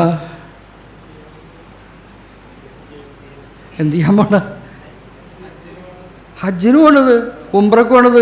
അപ്പം അടിക്കാതെ പിന്നെ നിങ്ങൾ അവിടെ പോയിട്ട് എന്ത് കാര്യം? ഇപ്പോൾ ഉസ്താദ് ഇതേ ഞങ്ങളെ കൂട്ടിക്കൊണ്ടുപോകാൻ പോകണം. ഇതെന്ത് ചെയ്ത് ഇപ്പം പണ്ട് കാലത്ത് നമ്മൾ പറയാണ്, കാരണന്മാരെടാ നീ പെരുമ്പാവൂർ പോയിട്ട് വാ. രാത്രി പറഞ്ഞൊന്ന് മോനോട് പറഞ്ഞ് പെരുമ്പാവൂർ പോയിട്ട് വന്നെന്ന് പോയി. ഇപ്പം പുള്ളിക്കാരൻ കാലത്തനുസരിച്ച് പെരുമ്പാവൂർ പോയി തിരിച്ചു വന്ന്, വാപ്പ ഞാൻ പെരുമ്പാവൂർ പോയി തിരിച്ചു വന്നിട്ടോ വാപ്പ. എടാ നമുക്ക് നീ എന്ത് മനസ്സിലാണ്? നീ പെരുമ്പാവൂർ പോകാൻ പറയും, നീ അവിടെ പോയി എന്തൊക്കെ ചെയ്യേണ്ടതെന്നു ചോദിക്കേണ്ടത് എന്ന് പറയുന്നത് പോലെ നമുക്ക് പോകണ്ടേ? പോകാം. പക്ഷെ പോകുന്നതിന് മുമ്പ് ഒരു ധാരണ നമുക്ക് വേണ്ടേ? അതാ എൻ്റെ ചോദ്യം. ചെറിയൊരു ധാരണ നമുക്ക് വേണ്ട. അപ്പടിയും കൂടി പഠിക്കണ്ട ഇപ്പോൾ, കാരണം സമയമില്ല. നമുക്ക് കുറച്ച് പഠിക്കണ്ടേ? പഠിച്ചിട്ട് നമുക്ക് പോകാം. Simple case. ഹജ്ജും ഉംറയും വെറും 1 മിനിറ്റ് വേണ്ട നമുക്ക് പഠിക്കാൻ. ആദ്യം ഉംറയല്ലേ ചെയ്യുന്നത് എല്ലാവരും? ആണോ? അതെ, എല്ലാവരും. മിക്കവാറും ആളുകൾ ഹാജിമാരെ ഹജ്ജ് കമ്മിറ്റിയിൽ പോകുന്നവരാണെങ്കിലും പ്രൈവറ്റിൽ പോകുന്നവരാണെങ്കിലും മിക്കവാറും 99% ആദ്യം ചെയ്യുന്ന ജോലി എന്താണ്? ഉംറയാണ്. ഈ ഉംറ എന്താണെന്നൊന്ന് ചെറുതായിട്ട് മനസ്സിലാക്കണമല്ലോ. എന്നൊരു മുൻധാരണ, മുന്നറിവ് നമുക്ക് വേണം. ശരി, നമുക്ക് നോക്കാം. ഉംറക്ക് 4 ഫർളുകളാണുള്ളത്. ആദ്യം പഠിക്കാതെ വീട്ടിൽ നിന്ന് ഇറങ്ങുന്നതിന് മുമ്പുള്ള കാര്യം പറയണത്. ഉംറക്ക് എന്താണ്? 4 ഫർളുകളാണുള്ളത്. 1 ഇഹ്റാം. അതിനു മുമ്പ് ഒരു കാര്യം കൂടി ഉണർത്തട്ടെ, അതോടെ നിൽക്കട്ടെ. ഈ ഹജ്ജിന് വേണ്ടി പോകുന്നതിൽ ഷർത്തുകളുണ്ട്. ഇത് ഫർളാണ്. ഇതാണ് ഫർളാണ് ഞാൻ പറഞ്ഞത്. ഷർത്തുകളുണ്ട്. ആ ഷർത്തുകൾ പാലിക്കപ്പെട്ടവർക്കല്ലേ ഫർളാവുള്ളൂ. അതിനുണ്ടല്ലോ. അപ്പോൾ എന്തൊക്കെയാണ് ഷർത്തുകൾ? അതാദ്യം ഒന്ന് നമ്മൾ എന്ത് ചെയ്യണം, മനസ്സിലാക്കണം. 1ാമത്തെ ഷർത്ത് മുസ്ലിം ആവുക. അൽഹംദുലില്ലാഹ് നമ്മളൊക്കെ മുസ്ലിങ്ങൾ ആണല്ലോ അല്ലേ? 2ാമത്തെ ഷർത്ത് പ്രായപൂർത്തിയാവുക. അതും അല്ലാഹു വേണ്ടിച്ചിട്ട് ആയിട്ടുണ്ട്. 3ാമത്തെ കാര്യം ബുദ്ധിയുള്ളവനാവുക. മനോരോഗികൾ ആരും ഹജ്ജിന് പോകാറില്ല. അപ്പം 3 കാര്യം ഒത്തിട്ടുണ്ട്. 4ാമത്തെ സ്വതന്ത്രനാവുക. അതും നമുക്ക് എന്തെങ്കിലും, എല്ലാവരും സ്വതന്ത്രന്മാരാണ്, അടിമകൾ ആരുമില്ല. 5ാമത്തേത് കഴിവുണ്ടാവുക എന്ന് പറഞ്ഞാൽ യാത്രാ സംബന്ധമായി, സാമ്പത്തികമായി, ശാരീരികമായി, യാത്രാ സംബന്ധമായി കഴിവുണ്ടാവുക. അതുകൊണ്ട് ഇപ്പോൾ ഈ 5 ഷർത്ത് ഒത്തിട്ടുണ്ടല്ലോ അല്ലേ? ഇനിയാണ് ഫറലാകുന്നത്. ഇത് ഈ ഷർത്തൊത്താലല്ലേ ഫറലാവുള്ളൂ. അപ്പോൾ ഈ ഫറലായ ഉംറയിലേക്ക് പോകുമ്പോൾ ആദ്യം അറിയേണ്ടത് 4 ഫറലുകൾ. 1ാമത്തേത് എന്താണ്? 1ാമത്തെ ഫർള് ഇഹ്റാം. എന്താണ് അർത്ഥം? ഇഹ്റാം. ഉംറയ്ക്ക് വേണ്ടി ഇഹ്റാം ചെയ്യുക എന്നർത്ഥം. എന്ന് പറഞ്ഞാൽ എന്താണ് ഇഹ്റാം ചെയ്യുക എന്ന് പറഞ്ഞതിനർത്ഥം? എന്താ? നിയ്യത്ത് വെക്കാന്ന്. എന്തേ അർത്ഥമുള്ളൂ? നിയ്യത്ത്. ദുഹർ നിസ്കാരത്തിൽ നിയ്യത്ത് വെക്കണ്ടേ? നിസ്കരിക്കാൻ വേണ്ടി ദുഹർ എന്ന ഫർള് 4 റക്അത്ത് അല്ലാഹു തആലയ്ക്ക് വേണ്ടി ഇമാമോട് കൂടെ ഞാൻ നിസ്കരിക്കുന്നു, നമ്മൾ നിയ്യത്ത് വെക്കൂലേ? നിയ്യത്ത് എന്ന ആ പ്രയോഗത്തിന് ഹജ്ജിലും ഉംറയിലും മറ്റൊരു വാക്ക് പ്രയോഗിക്കുന്നു എന്നേ ഉള്ളൂ. എന്ത്? ഇഹ്റാം ചെയ്യുക എന്ന്. അപ്പോൾ എന്താ അർത്ഥമുള്ളൂ? നിയ്യത്ത് വെക്കുക, ഇഹ്റാം ചെയ്യുക. 1ാമത്തെ ഫർള് മനസ്സിലായില്ലേ? ശരി. 2ാമത്തേത് എന്താണ്? തവാഫ് ചെയ്യുക. അറിയാലോ, വിശുദ്ധമായ കഅബ 7 പ്രാവശ്യം വലയം ചെയ്യുക. 2ാമത്തെ ഫർള് മനസ്സിലായില്ലേ? 3ാമത്തെ ഫർള് എന്താണ്? പിന്നെ സഅയ്, സഫ മർവയുടെ ഇടയിൽ നടക്കുക. സഫാ മർവയുടെ ഇടയിൽ നടക്കുക. 3 മനസ്സിലായില്ലേ? 4-മത്തേത് മുടി കളയുക. 4-മത്തെ എന്താണ്? മുടി കളയുക. ഒന്ന് പറഞ്ഞേ. 1 ഉംറയുടെ ഫർളുകൾ, 1 ഇഹ്റാം, 2-മത്തേത് തവാഫ്, 3 സഅയ്, 4 മുടി കളയുക. അപ്പോൾ 4 ഫർള് പഠിച്ചില്ലേ? ഇനി നമുക്ക് അപ്പോൾ എന്ത് ചെയ്യും? ഉംറ കഴിഞ്ഞു, ഇനി ഹജ്ജ് പഠിക്കണ്ടേ? അറഫയിൽ നിൽക്കുക. ഈ 4ൻ്റെ കൂടെ 5-മത്തെ കൂട്ട് എന്താണ്? അറഫയിൽ നിൽക്കുക. വിഷയം തീർന്നു. ഇപ്പം നിങ്ങൾ ഉംറയും പഠിച്ച് ഹജ്ജും പഠിച്ച് ഇനി നമുക്ക് അവസാനിപ്പിക്കല്ലേ? പിന്നെ ഉസ്താദി 9 ദിവസം ക്ലാസ് എടുക്കേണ്ട വല്ല കാര്യമുണ്ടോ? ഇത്ര ലളിതമായ ഇത്ര സിമ്പിൾ കേസാണ് എങ്കിൽ ഇത്ര 9 ദിവസം കഷ്ടപ്പെട്ട് നാനാ ഭാഗത്തു നിന്നും ഓടി ഇവിടെ വരേണ്ട വല്ല കാര്യമുണ്ടോ? സത്യത്തിൽ ഒരു കാര്യമില്ല. ഇപ്പോൾ പഠിച്ച് ഹജ്ജും പഠിച്ചു, ഉംറയും പഠിച്ചു. ഉംറയുടെ ഫർളുകൾ 4. ഒന്ന് പറഞ്ഞേ. 1 ഇഹ്റാം, 2 തവാഫ്, 3 സഅയ്, 4-മത്തേത് മുടി കളയുക. ഇനി ഹജ്ജിൻ്റെ ഫർള് പറഞ്ഞേ. 4ൻ്റെ കൂടെ അറഫയിൽ നിൽക്കുക. ഇതുള്ളൂ. പിന്നെ തർത്തീബ് പറയും. അപ്പോൾ ചില ക്ലാസ്സുകളിൽ ചില ഉംറയുടെ ഫർള് ഉസ്താദ് 5 പറഞ്ഞു. ഈ ഉസ്താദ് എന്താ 4 പറഞ്ഞത്? ഹജ്ജിൻ്റെ ഫർള് 5 എന്നുള്ളത് 6 ചില സ്ഥലത്ത് പറയാറുണ്ട്. ഇവിടെ എന്താ 5 പറഞ്ഞത്? തർത്തീബും കൂടി കൂട്ടിക്കോ എന്ന് പറഞ്ഞാൽ ക്രമപ്രകാരം നിങ്ങൾ കൂട്ടിക്കോ. വഴിയായി ക്രമപ്രകാരം ചെയ്യുക. നിങ്ങൾ കൂട്ടിക്കോളൂല്ലേ? ഇനി ആരെങ്കിലും 5 എന്ന് പറഞ്ഞാലും പ്രശ്നം ഉണ്ടാക്കണ്ട, 6 എന്ന് പറഞ്ഞാലും പ്രശ്നം ഉണ്ടാക്കണ്ട. ഇതാണ് പറഞ്ഞു. ഇപ്പം ഹജ്ജും പഠിച്ചു, ഉംറയും നമ്മൾ എന്ത് ചെയ്തിട്ടുണ്ട്? പഠിച്ചിട്ടുണ്ട്. അൽഹംദുലില്ലാ. അപ്പം നമുക്ക് എന്ത് ചെയ്തു? ഇപ്പോൾ ഒരു മനസ്സമാധാനമായില്ലേ നിങ്ങൾക്ക്? ഇത്രയേ ഉള്ളൂ എന്ന് ആദ്യം മനസ്സിലാക്കാം. അപ്പം നിങ്ങൾ ഉംറയ്ക്ക് ആദ്യം പോകുമ്പോൾ പടച്ചവനെ എനിക്ക് 4 കാര്യങ്ങൾ എനിക്ക് ചെയ്യണം. എന്ത് ചെയ്യണം? എൻ്റെ ഉംറ പൂർത്തിയാകണമെങ്കിൽ 4 കാര്യം എനിക്ക് ചെയ്യണം. 1 ഇഹ്റാം ചെയ്യണം, നിയ്യത്ത് വെക്കണം. 2-മത്തെ തവാഫ് ചെയ്യണം. 3-മത്തെ സഅയ് ചെയ്യണം. 4-മത്തേത് മുടി കളയണം. ഈ 4 കൂടെയാണ് എൻ്റെ അമൽ പൂർത്തിയാവുകയുള്ളൂ എന്ന ഒരു ആത്മവിശ്വാസം. ഹജ്ജിന് വേണ്ടി പോകുമ്പോൾ അറഫയിൽ നിൽക്കുക എന്നതും കൂടി ചെയ്യണം, എന്നതും കൂടി കൂട്ടിച്ചേർക്കുമ്പോൾ അപ്പോൾ ഒരു ആത്മവിശ്വാസം. എങ്കിലേ എൻ്റെ അമലുകൾ പൂർത്തിയാവുകയുള്ളൂ, ഫർളുകൾ പൂർത്തിയാവുകയുള്ളൂ എന്ന ഒരു വിശ്വാസം. അൽഹംദുലില്ലാ. അപ്പം നമുക്ക് എന്ത് ചെയ്ത് ഏകദേശം ഒരു രൂപമായി. ഇനി ഇതിൽ നിന്നും ആദ്യത്തെ 1-മത്തെ കാര്യം ഇനിയിപ്പോൾ ചർച്ച എന്താണെന്നറിയാമോ? ഇത് എങ്ങനെ ചെയ്യണമെന്നുള്ളതാണ്. ഇതൊക്കെ ചെയ്യാനുള്ളൂ ആകെ.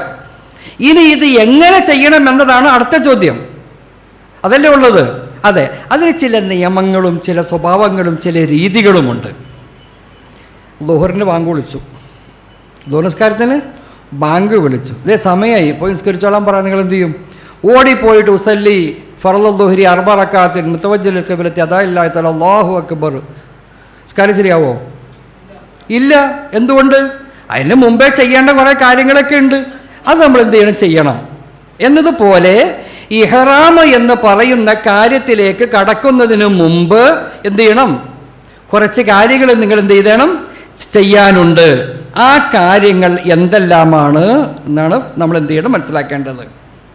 ഇഹ്റാം ചെയ്യാൻ തന്നെ നിയ്യത്ത് വെക്കാന്നല്ലേ പറഞ്ഞത്. അതെങ്ങനെയാണ് ഇഹ്റാം നിയ്യത്ത് ഞാൻ പിന്നെ പറഞ്ഞു തരാം. അതിന് മുന്നോടിയായി അറിയേണ്ട, മനസ്സിലാക്കേണ്ട, അതുമായി ബന്ധപ്പെട്ട ചില സുന്നത്തുകളുണ്ട്. 1-മത്തെ സുന്നത്ത് ശാരീരിക ശുദ്ധി വരുത്തുക എന്നതാണ്. 1-മത്തെ സുന്നത്ത് ശാരീരികമായ ശുദ്ധി വരുത്തുക എന്ന് പറഞ്ഞതിൻ്റെ അർത്ഥം കക്ഷ ഗുഹ്യ രോമങ്ങളെല്ലാം മാറ്റി വൃത്തിയാവുക എന്നർത്ഥം. അതോടൊപ്പം കുളിക്കുകയും ചെയ്യുക. എങ്ങനെ? ശാരീരികമായ ശുദ്ധി എന്ന് പറഞ്ഞർത്ഥം കക്ഷ ഗുഹ്യ രോമങ്ങളെല്ലാം മാറ്റി അവൻ എന്ത് ചെയ്യുക? വൃത്തിയാവുക എന്നതാണ് ആദ്യപടിയായി ചെയ്യേണ്ട കാര്യം. ഒരു മുഅ്മിനായൊരു മനുഷ്യൻ അവൻ്റെ കക്ഷ ഗുഹ്യ രോമങ്ങൾ 40 ദിവസത്തിൻ്റെ ഉള്ളിൽ അവൻ നീക്കിയിരിക്കണം എന്നാണ് നിയമം. ഇല്ലെങ്കിൽ അവൻ്റെ ദുആക്ക് പോലും ഇജാബത്ത് കിട്ടുകയില്ല എന്ന് മഹാന്മാരായ ഉലമാക്കൾ പറയുന്നു. 40 ദിവസത്തിൻ്റെ ഉള്ളിൽ സ്വന്തം ഒന്ന് ആലോചിച്ച് നോക്കിക്കുക എന്താണ് അവസ്ഥ എന്ന്. നമ്മുടെയൊക്കെ അവസ്ഥ 40 അല്ല 80 ദിവസം കഴിഞ്ഞാലും ഒന്നും നമ്മൾ തൊടാതെ ഇരിക്കുന്ന ആൾക്കാരുണ്ട്. അപ്പം അതെന്ത് ചെയ്യണം? പാടില്ല. ഈ ഇഹ്റാമിന് മുമ്പ് എന്ത് ചെയ്തേക്കണം? പ്രത്യേകമായി സൂക്ഷിക്കേണ്ടത് നമ്മുടെ ശരീരത്തിൽ നീക്കപ്പെടേണ്ട എന്ന് പറഞ്ഞ് പിരികം പഠിച്ചു കളയണമെന്നല്ല കേട്ടോ പറയണത്. നെഞ്ചത്തും പുറത്തൊക്കെ ഉണ്ടാവണ കൈമക്കേണ്ട രോമങ്ങളൊക്കെ പഠിച്ചു കളയണമെന്നല്ല പറയുന്നത്. നീക്കപ്പെടേണ്ട കക്ഷഗുഹ്യ രോമങ്ങളെല്ലാം എന്ത് ചെയ്യുക? നീക്കുക. ഒന്ന്. രണ്ടാമത്തെ കാര്യം നഖം മുറിക്കുക. രണ്ടാമത്തെ എന്താണ്? നീക്കപ്പെട്ട ശാരീരിക അശുദ്ധി വരുത്തുന്നതിന് നഖം എന്ത് ചെയ്യണം? വെട്ടി വൃത്തിയാക്കണം. നഖം മുറിക്കുന്നതിൻ്റെ രഹസ്യം ഞാൻ പല ഘട്ടത്തിൽ ചിന്തിക്കുമ്പോൾ അനുഭവത്തിലൂടെ മനസ്സിലാക്കാൻ പറ്റിയത്, രഹസ്യം പലതും ഉണ്ടാകാം, പക്ഷെ ഞാൻ മനസ്സിലാക്കിയതിൽ ഒന്ന്, നമ്മൾ ഈ തവാഫ് ചെയ്യുന്ന സമയത്ത് നമ്മുടെ കാലിൽ നഖമുണ്ടെങ്കിൽ തൊട്ടു മുമ്പുള്ള ആളുകളുടെ കാലിൽ ഇങ്ങനെ എന്ത് ചെയ്യുന്നു? ഇങ്ങനെ തട്ടിക്കൊണ്ടിരിക്കും. നല്ല തട്ട, കാരണം പുറകിലുള്ളവൻ്റെ തട്ട് നമ്മൾ അനുഭവിക്കുന്ന ആളാണ്. പുറകിലുള്ളവൻ്റെ ആ കുത്തൽ നമ്മൾ എന്ത് ചെയ്യുന്നു? അനുഭവിക്കുന്നത് കൊണ്ടാണ് ഇതിൻ്റെ വേദന എന്താ നമ്മൾ അറിയണത്. അപ്പോൾ അതുപോലെ തന്നെയല്ലേ എൻ്റെ കാല് മറ്റൊരുത്തൻ്റെയും. അപ്പം നഖം വെട്ടി വൃത്തിയാക്കുകയാണെങ്കിൽ തീർച്ചയായും ആ ഒരു അവസ്ഥയിൽ നിന്നും എന്ത് ചെയ്യാൻ പറ്റും? മോചനം കിട്ടാൻ പറ്റും. 100 കാര്യങ്ങളുണ്ട്. നബി തങ്ങൾ സല്ലല്ലാഹു അലൈഹി വസല്ലം ഒരു കാര്യം കൽപ്പിച്ചെങ്കിൽ അതിൻ്റെ പിന്നിൽ കുറേ രഹസ്യമുണ്ട്. അതിൽപ്പെട്ട ഒന്ന് ഇതാണ് എന്ന് ഞാൻ മനസ്സിലാക്കുന്നു. ഏതുമാകട്ടെ, അപ്പോൾ ഒന്ന്, ശാരീരികമായ ശുദ്ധി വരുത്തുക, കക്ഷഗുഹ്യ രോമങ്ങളെല്ലാം നീക്കുക, അതോടൊപ്പം തന്നെ നഖം മുറിക്കുക. നഖം മുറിക്കുക എന്നത് 10 ദിവസത്തിൻ്റെ ഉള്ളിൽ ചെയ്തിരിക്കണമെന്നാണ് നിയമം. മറ്റേത് 40 ദിവസത്തിൻ്റെ ഉള്ളിലാണ് ആദ്യം പറഞ്ഞത്.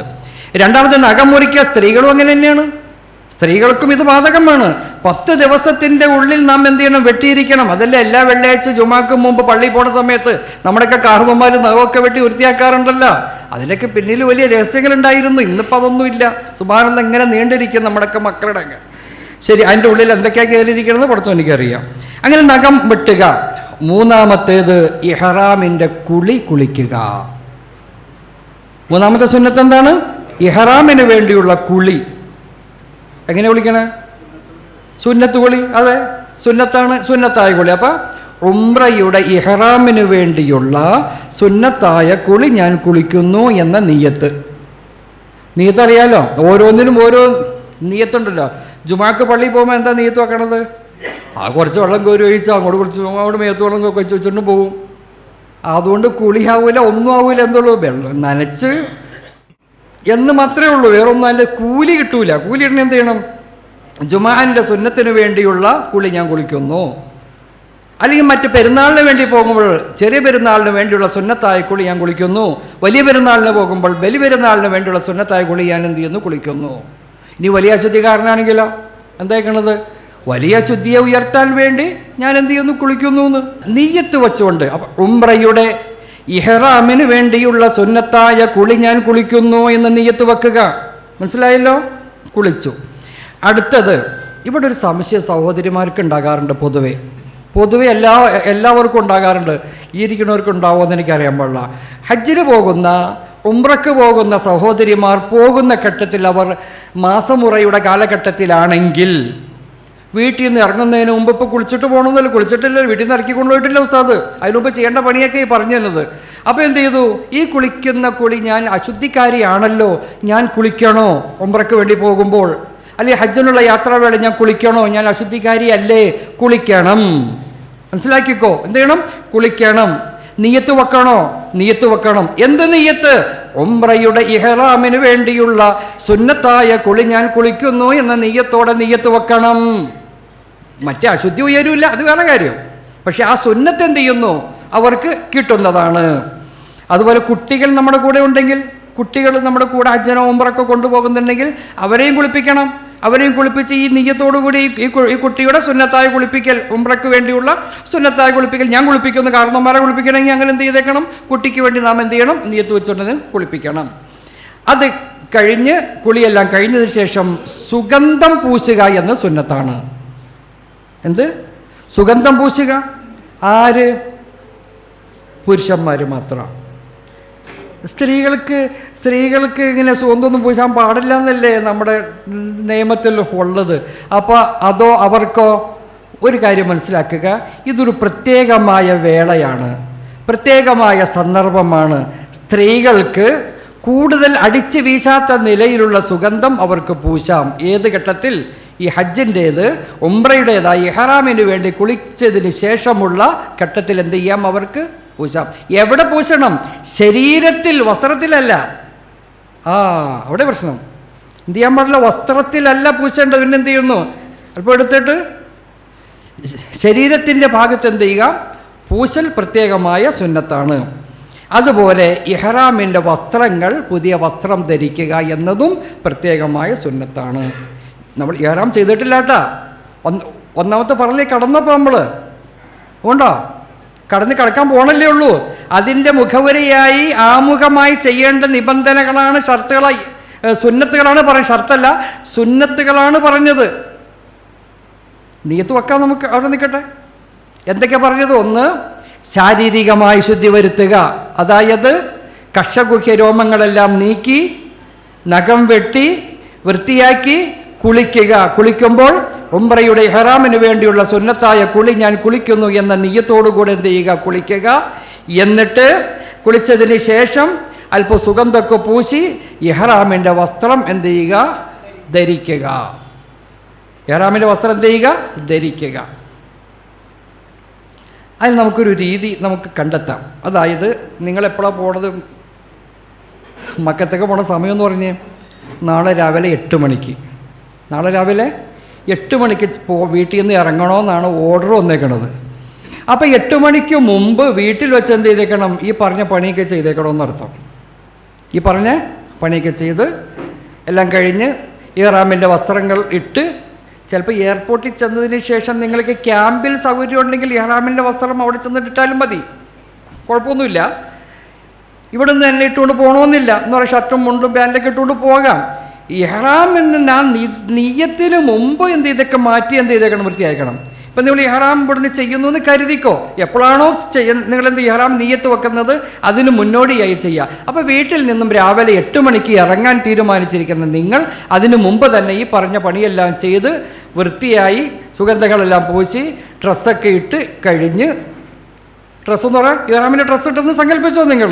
ഇതെല്ലാം ഇട്ട് കഴിഞ്ഞിട്ട് എന്ത് ചെയ്തേക്കണം? ഇതെല്ലാം ചെയ്തല്ലോ.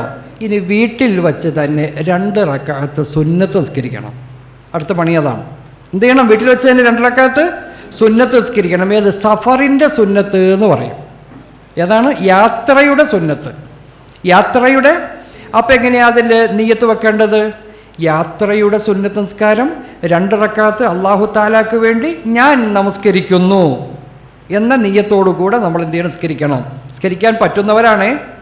സഹോദരിമാർക്ക് പറ്റാത്ത കെട്ടാണെങ്കിൽ നിസ്കരിക്കാൻ പറ്റൂല കേട്ടോ. കുളിച്ചൊന്നും പറഞ്ഞു നിസ്കരിക്കണമെന്നില്ല കേട്ടോ.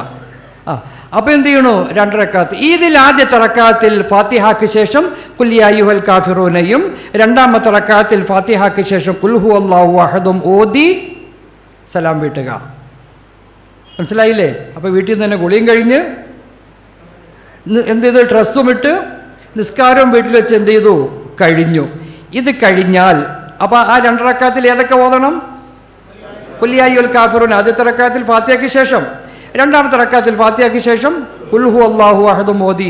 അല്ല, അതിപ്പോൾ ഇവിടെ വെച്ച് മാത്രമാണോ? ഇല്ല. ഇനി എത്ര പ്രാവശ്യം നിങ്ങൾ ഉംറയ്ക്ക് ഇഹ്റാം ചെയ്യേണ്ടി വന്നാലും ഇങ്ങനെ ചെയ്യണം. ഹജ്ജിന് ഇഹ്റാം ചെയ്യേണ്ടി വന്നാലും ഇങ്ങനെ ചെയ്യണം. ഒരു പ്രാവശ്യം ചെയ്ത് പഠിച്ചു കഴിഞ്ഞാൽ ബാക്കിയുള്ള ഘട്ടത്തിൽ എല്ലാം നിങ്ങൾ എന്ത് ചെയ്യണം? ചെയ്യണം. അതോടൊപ്പം മഹാനായ സയ്യിദുനാ റസൂലുള്ളാഹി സ്വല്ലല്ലാഹു അലൈഹി വസല്ലം നമ്മോട് പറയുന്നു, 2 റക്അത്ത് സഫറിൻ്റെ 2 റക്അത്ത് സുന്നത്ത് നിസ്കരിക്കണമെന്ന് പറഞ്ഞില്ലേ?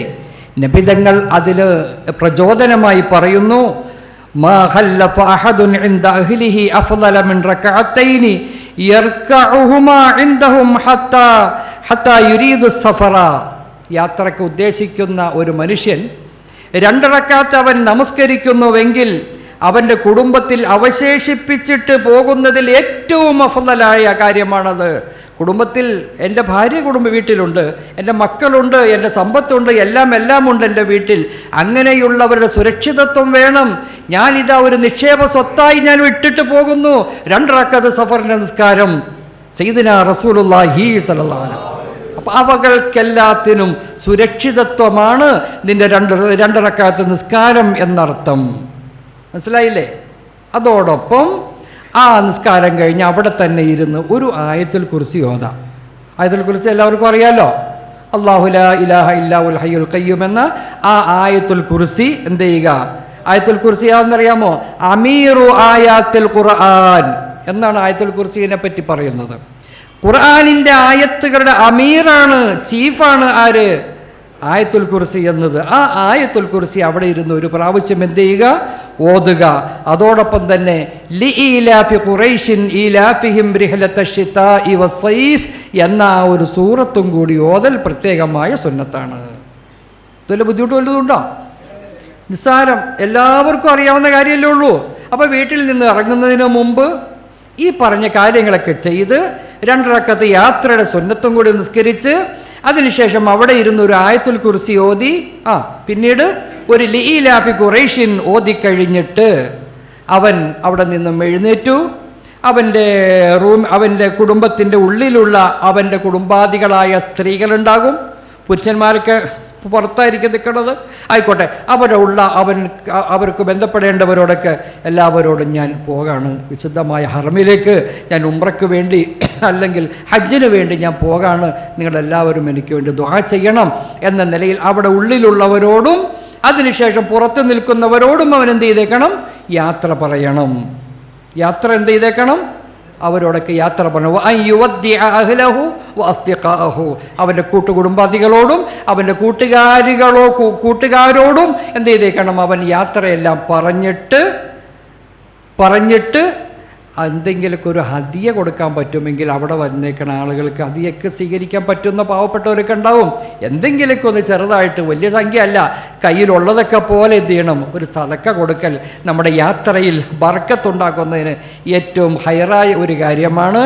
അതോടൊപ്പം തന്നെ അവിടെ തന്നെ വച്ച് ഒരു കൂട്ടമായ ഒരു ദുആ, അത് നിങ്ങൾ സ്വന്തം ചെയ്താലും മതി, എല്ലാവരും കൂട്ടിയിരുത്തിയിട്ട് ഒരു ദുആ ചെയ്യുക, അല്ലെങ്കിൽ ദുആ ചെയ്യാൻ പറ്റുന്ന പള്ളിയിൽ ഉസ്താദന്മാരോ മറ്റൊക്കെ ഉണ്ടെങ്കിൽ അവരോട് പറയും ഒരു ദുആ ചെയ്യും ഉസ്താദേ എന്ന് പറഞ്ഞിട്ട് എന്ത് ചെയ്യും? ദുആ ചെയ്ത് അൽഹംദുലില്ലാഹ് വലിയ പുണ്യമായ വലിയൊരു കാര്യത്തിലേക്കുള്ള കാൽവെപ്പാണല്ലോ. അപ്പോൾ ആയതുകൊണ്ട് അവിടെ ഇരുന്ന് ഒരു കൂട്ടമായി ദുആ ചെയ്ത് എല്ലാവരോടും യാത്ര പറയുന്നു. ഉള്ളിലുള്ളവരോടൊക്കെ പറഞ്ഞ് പിന്നെ എന്ത് ചെയ്യുന്നത്? അവൻ വീട്ടിൻ്റെ ഉള്ളിൽ നിന്നും പുറത്തേക്ക് ഇറങ്ങുകയാണ്. എങ്ങോട്ട്? വീടിൻ്റെ ഉള്ളിൽ നിന്ന് എന്ത് ചെയ്യും? സിറ്റ് ഔട്ടിലേക്ക് ഇറങ്ങും. അത് തന്നെ, വീടിൻ്റെ ഉള്ളിൽ നിന്ന് പുറത്തേക്ക് ഇറങ്ങാന്ന് പറയുന്നത് സിറ്റ് ഔട്ടിലേക്കല്ലേ. ആ സമയത്ത് അവൻ വയുഖദ്ദിമു റിജ്ലഹുൽ യുസ്റ, ഇടത് കാലിനെയാണ് മുന്തിക്കേണ്ടത്. ഏത് കാലിനെയാണ്? ഇടത് കാല് മുന്തിച്ചുകൊണ്ടാകണം അവൻ്റെ യാത്രയുടെ ആരംഭം. വലത് കാലല്ല എന്നർത്ഥം. അല്ല ഉസ്താദ് പറഞ്ഞ നമ്മൾ ഹജ്ജിന് പോകണതല്ലേ, ഉംറയ്ക്ക് പോകണതല്ലേ, വിശുദ്ധ ഹറമിലേക്ക് പോകുന്നതല്ലേ, അങ്ങനത്തെ ഒരു വലിയൊരു നല്ല ഒരു യാത്രക്ക് പോകുമ്പോൾ ഇടതുകാലം ഒന്നിച്ച് പോകാമെന്ന് പറയുന്നൊരു മര്യാദയാണോ എന്ന് ചിന്തിക്കുന്ന പലരും നമ്മോടൊപ്പമുണ്ട്. അതെ, നല്ല ചിന്തയാണത്, എതിർക്കേണ്ടതല്ല. അതെ, നിങ്ങൾ പള്ളിയിലേക്ക് കിടക്കുമ്പോൾ ഏത് കാലം വെച്ചിട്ടാണ് കിടക്കണേ? വലത് കാലല്ലേ? പള്ളിയിൽ നിന്ന് പുറത്തേക്ക് ഇറങ്ങുമ്പോഴോ ഇടത് കാലല്ലേ? കക്കൂസി കയറുമ്പോഴോ ഇടത് കാലം, കക്കൂസിൽ നിന്ന് പുറത്തേക്ക് ഇറങ്ങുമ്പോഴോ അല്ലേ? അങ്ങനെ തന്നെയാണല്ലോ. ശരി, അങ്ങനെ അല്ലാത്തവരുണ്ടെങ്കിൽ അങ്ങനെ ചെയ്യാവുള്ളൂ കേട്ടോ. ഇതെന്ത് ചെയ്യുക? നിങ്ങളുടെ വീട് സുരക്ഷിതത്വ മേഖലയാണ് അല്ലേ? നിങ്ങളുടെ വീട് സുരക്ഷിതത്വ മേഖല എന്ന് പറഞ്ഞാൽ നിങ്ങളുടെ ഭാര്യ താമസിക്കുന്ന, നിങ്ങളുടെ മക്കൾ താമസിക്കുന്ന, നിങ്ങളുടെ സമ്പത്ത് സൂക്ഷിക്കുന്ന എല്ലാത്തിൻ്റെയും സുരക്ഷിതത്വ മേഖലയാണ് നിങ്ങളുടെ വീടിൻ്റെ ഉള്ള്. സിറ്റ് ഔട്ടോ മുറ്റമോ സുരക്ഷിതത്വമാണോ? അപ്പോൾ സുരക്ഷിതത്വമുള്ള സ്ഥലത്ത് നിന്നും ഇല്ലാത്തിടത്തേക്കാണ് നമ്മുടെ കാൽവെപ്പ്. അപ്പോൾ ഏത് വെക്കണം? ഇടത് കാല് വെക്കണം. ഇനി നിങ്ങൾ മനസ്സിലാക്കുക, നിങ്ങൾ കാല് വെക്കുന്നത് പള്ളിയിലേക്ക്, വീട്ടിൽ നിന്ന് പള്ളിയിലേക്കാണ് കാല് വെക്കണമെങ്കിലോ വലത് കാല് വെക്കണം. മനസ്സിലായോ? ഇനി ഹറമിൻ്റെ ഉള്ളിലേക്കാണ് കാല് വെക്കണമെങ്കിൽ വലത് കാല് വെച്ചേക്കണം. ഇപ്പോൾ വ്യത്യാസം മനസ്സിലായോ? പലരും തെറ്റിദ്ധരിച്ചുകൊണ്ട് പലതിനൊക്കെ വിമർശിക്കുന്ന സ്വഭാവമുണ്ട്. പിന്നെ അതൊക്കെ വെറുതെ പറയണം അല്ല, കിതാബിൻ്റെ ഇബാറത്ത് സഹിതം എനിക്ക് നിങ്ങളുടെ മുമ്പിൽ പറയാനുണ്ട്. അതൊന്നും പറയേണ്ട ആവശ്യമില്ലല്ലോ, പറയേണ്ട ആവശ്യമില്ല. ഉൾക്കൊള്ളുന്നവർ ഉൾക്കൊള്ളട്ടെ. ഇനി അല്ല, ഇനി ഒരാൾ എന്ത് ചെയ്ത് വലത്തെ കാലം വെച്ചുകൊണ്ട് പോയി അങ്ങോട്ട് പൊക്കോട്ടെ, നമുക്കെന്താ കുഴപ്പം? വലിയ വൻപാപായിട്ട് കാണുമൊന്നും വേണ്ട കേട്ടോ, മര്യാദയാണ് എന്ന പറഞ്ഞതിൻ്റെ അർത്ഥമുള്ളൂ. അപ്പോൾ ചോദിക്കട്ടെ, നിങ്ങൾ നാളെ കാലത്ത് മാർക്കറ്റിൽ പോവാ വീട്ടിൽ നിന്ന്, നാളെ കാലത്ത് മക്കത്തേക്കൊന്നും അല്ല പോകണം, മാർക്കറ്റിൽ പോകണം നാളെ കാലത്ത്. ഏതാ കാലം വെക്കണ്ടേ? ഇടത് കാലം വെക്കണം. അതെ, ഇപ്പോൾ മനസ്സിലായില്ലേ? ഇപ്പോൾ മനസ്സിലായില്ലേ? അതെ, ഇൻഷാ അല്ലാഹ് കാര്യങ്ങൾ മനസ്സിലാക്കാൻ അല്ലാഹു തആല തൗഫീക്ക് നൽകുമാറാകട്ടെ. അങ്ങനെ അവനതാ വീട്ടിൽ നിന്നും ഇറങ്ങി ഇടത് കാലം മുന്തിച്ചു. അവനെന്ത് ചെയ്ത് പോയി. ഇനി എന്തെങ്കിലും പുറത്തേക്ക് ഇറങ്ങി കഴിഞ്ഞപ്പോൾ അവൻ്റെ അല്ലാഹുവേ, ഞാൻ വലത്തെ കാലം മുന്തിച്ചിട്ടാണല്ലോ വന്ന ഉടച്ചോലും പറയും, വീണ്ടും അകത്തേക്ക് കയറി ഇടത്തെ കാലം, ഇതൊന്നും എൻ്റെ ആവശ്യമില്ല. ഇതാണതിൻ്റെ സ്വഭാവവും രീതിയും എന്നാ പറഞ്ഞതിൻ്റെ അർത്ഥം. അങ്ങനെ പുറത്തേക്ക് ഇറങ്ങി അതാ അവൻ്റെ വാഹനത്തിൽ കയറുകയാണ്. പിന്നീട് അതാണല്ലോ ചെയ്യുന്നത്. അവൻ വാഹനത്തിൽ കയറുന്നു. അല്ല, ലഗേജ് ഒന്നും എടുത്തില്ലല്ലോ. ഇങ്ങനെ പോകുന്നത് ഇങ്ങനെ ശരിയാവണമെങ്കിൽ ലഗേജ് ഒന്നും എടുത്തോ? അത് നിങ്ങൾ എടുത്തോളാം, അതെൻ്റെ ജോലിയല്ല. എൻ്റെ അമല് സംബന്ധമായ കാര്യം പറയലാണ് എൻ്റെ ജോലി. ലഗേജും ബാഗും പർദ്ദയുടെ എണ്ണവും മക്കനയുടെ എണ്ണവും ചെരുപ്പിൻ്റെ എണ്ണമൊന്നും ഇപ്പോൾ പറയൂല, നമുക്ക് പിന്നെ പറയാം ഇൻഷാ അല്ലാ. എന്നാലും ഉസ്താദൊന്ന് പറഞ്ഞാലല്ലേ ഞങ്ങൾക്ക് മനസ്സിലാക്കാൻ പറ്റുള്ളൂ. ഇൻഷാ അല്ലാ പിന്നെ പറയാം.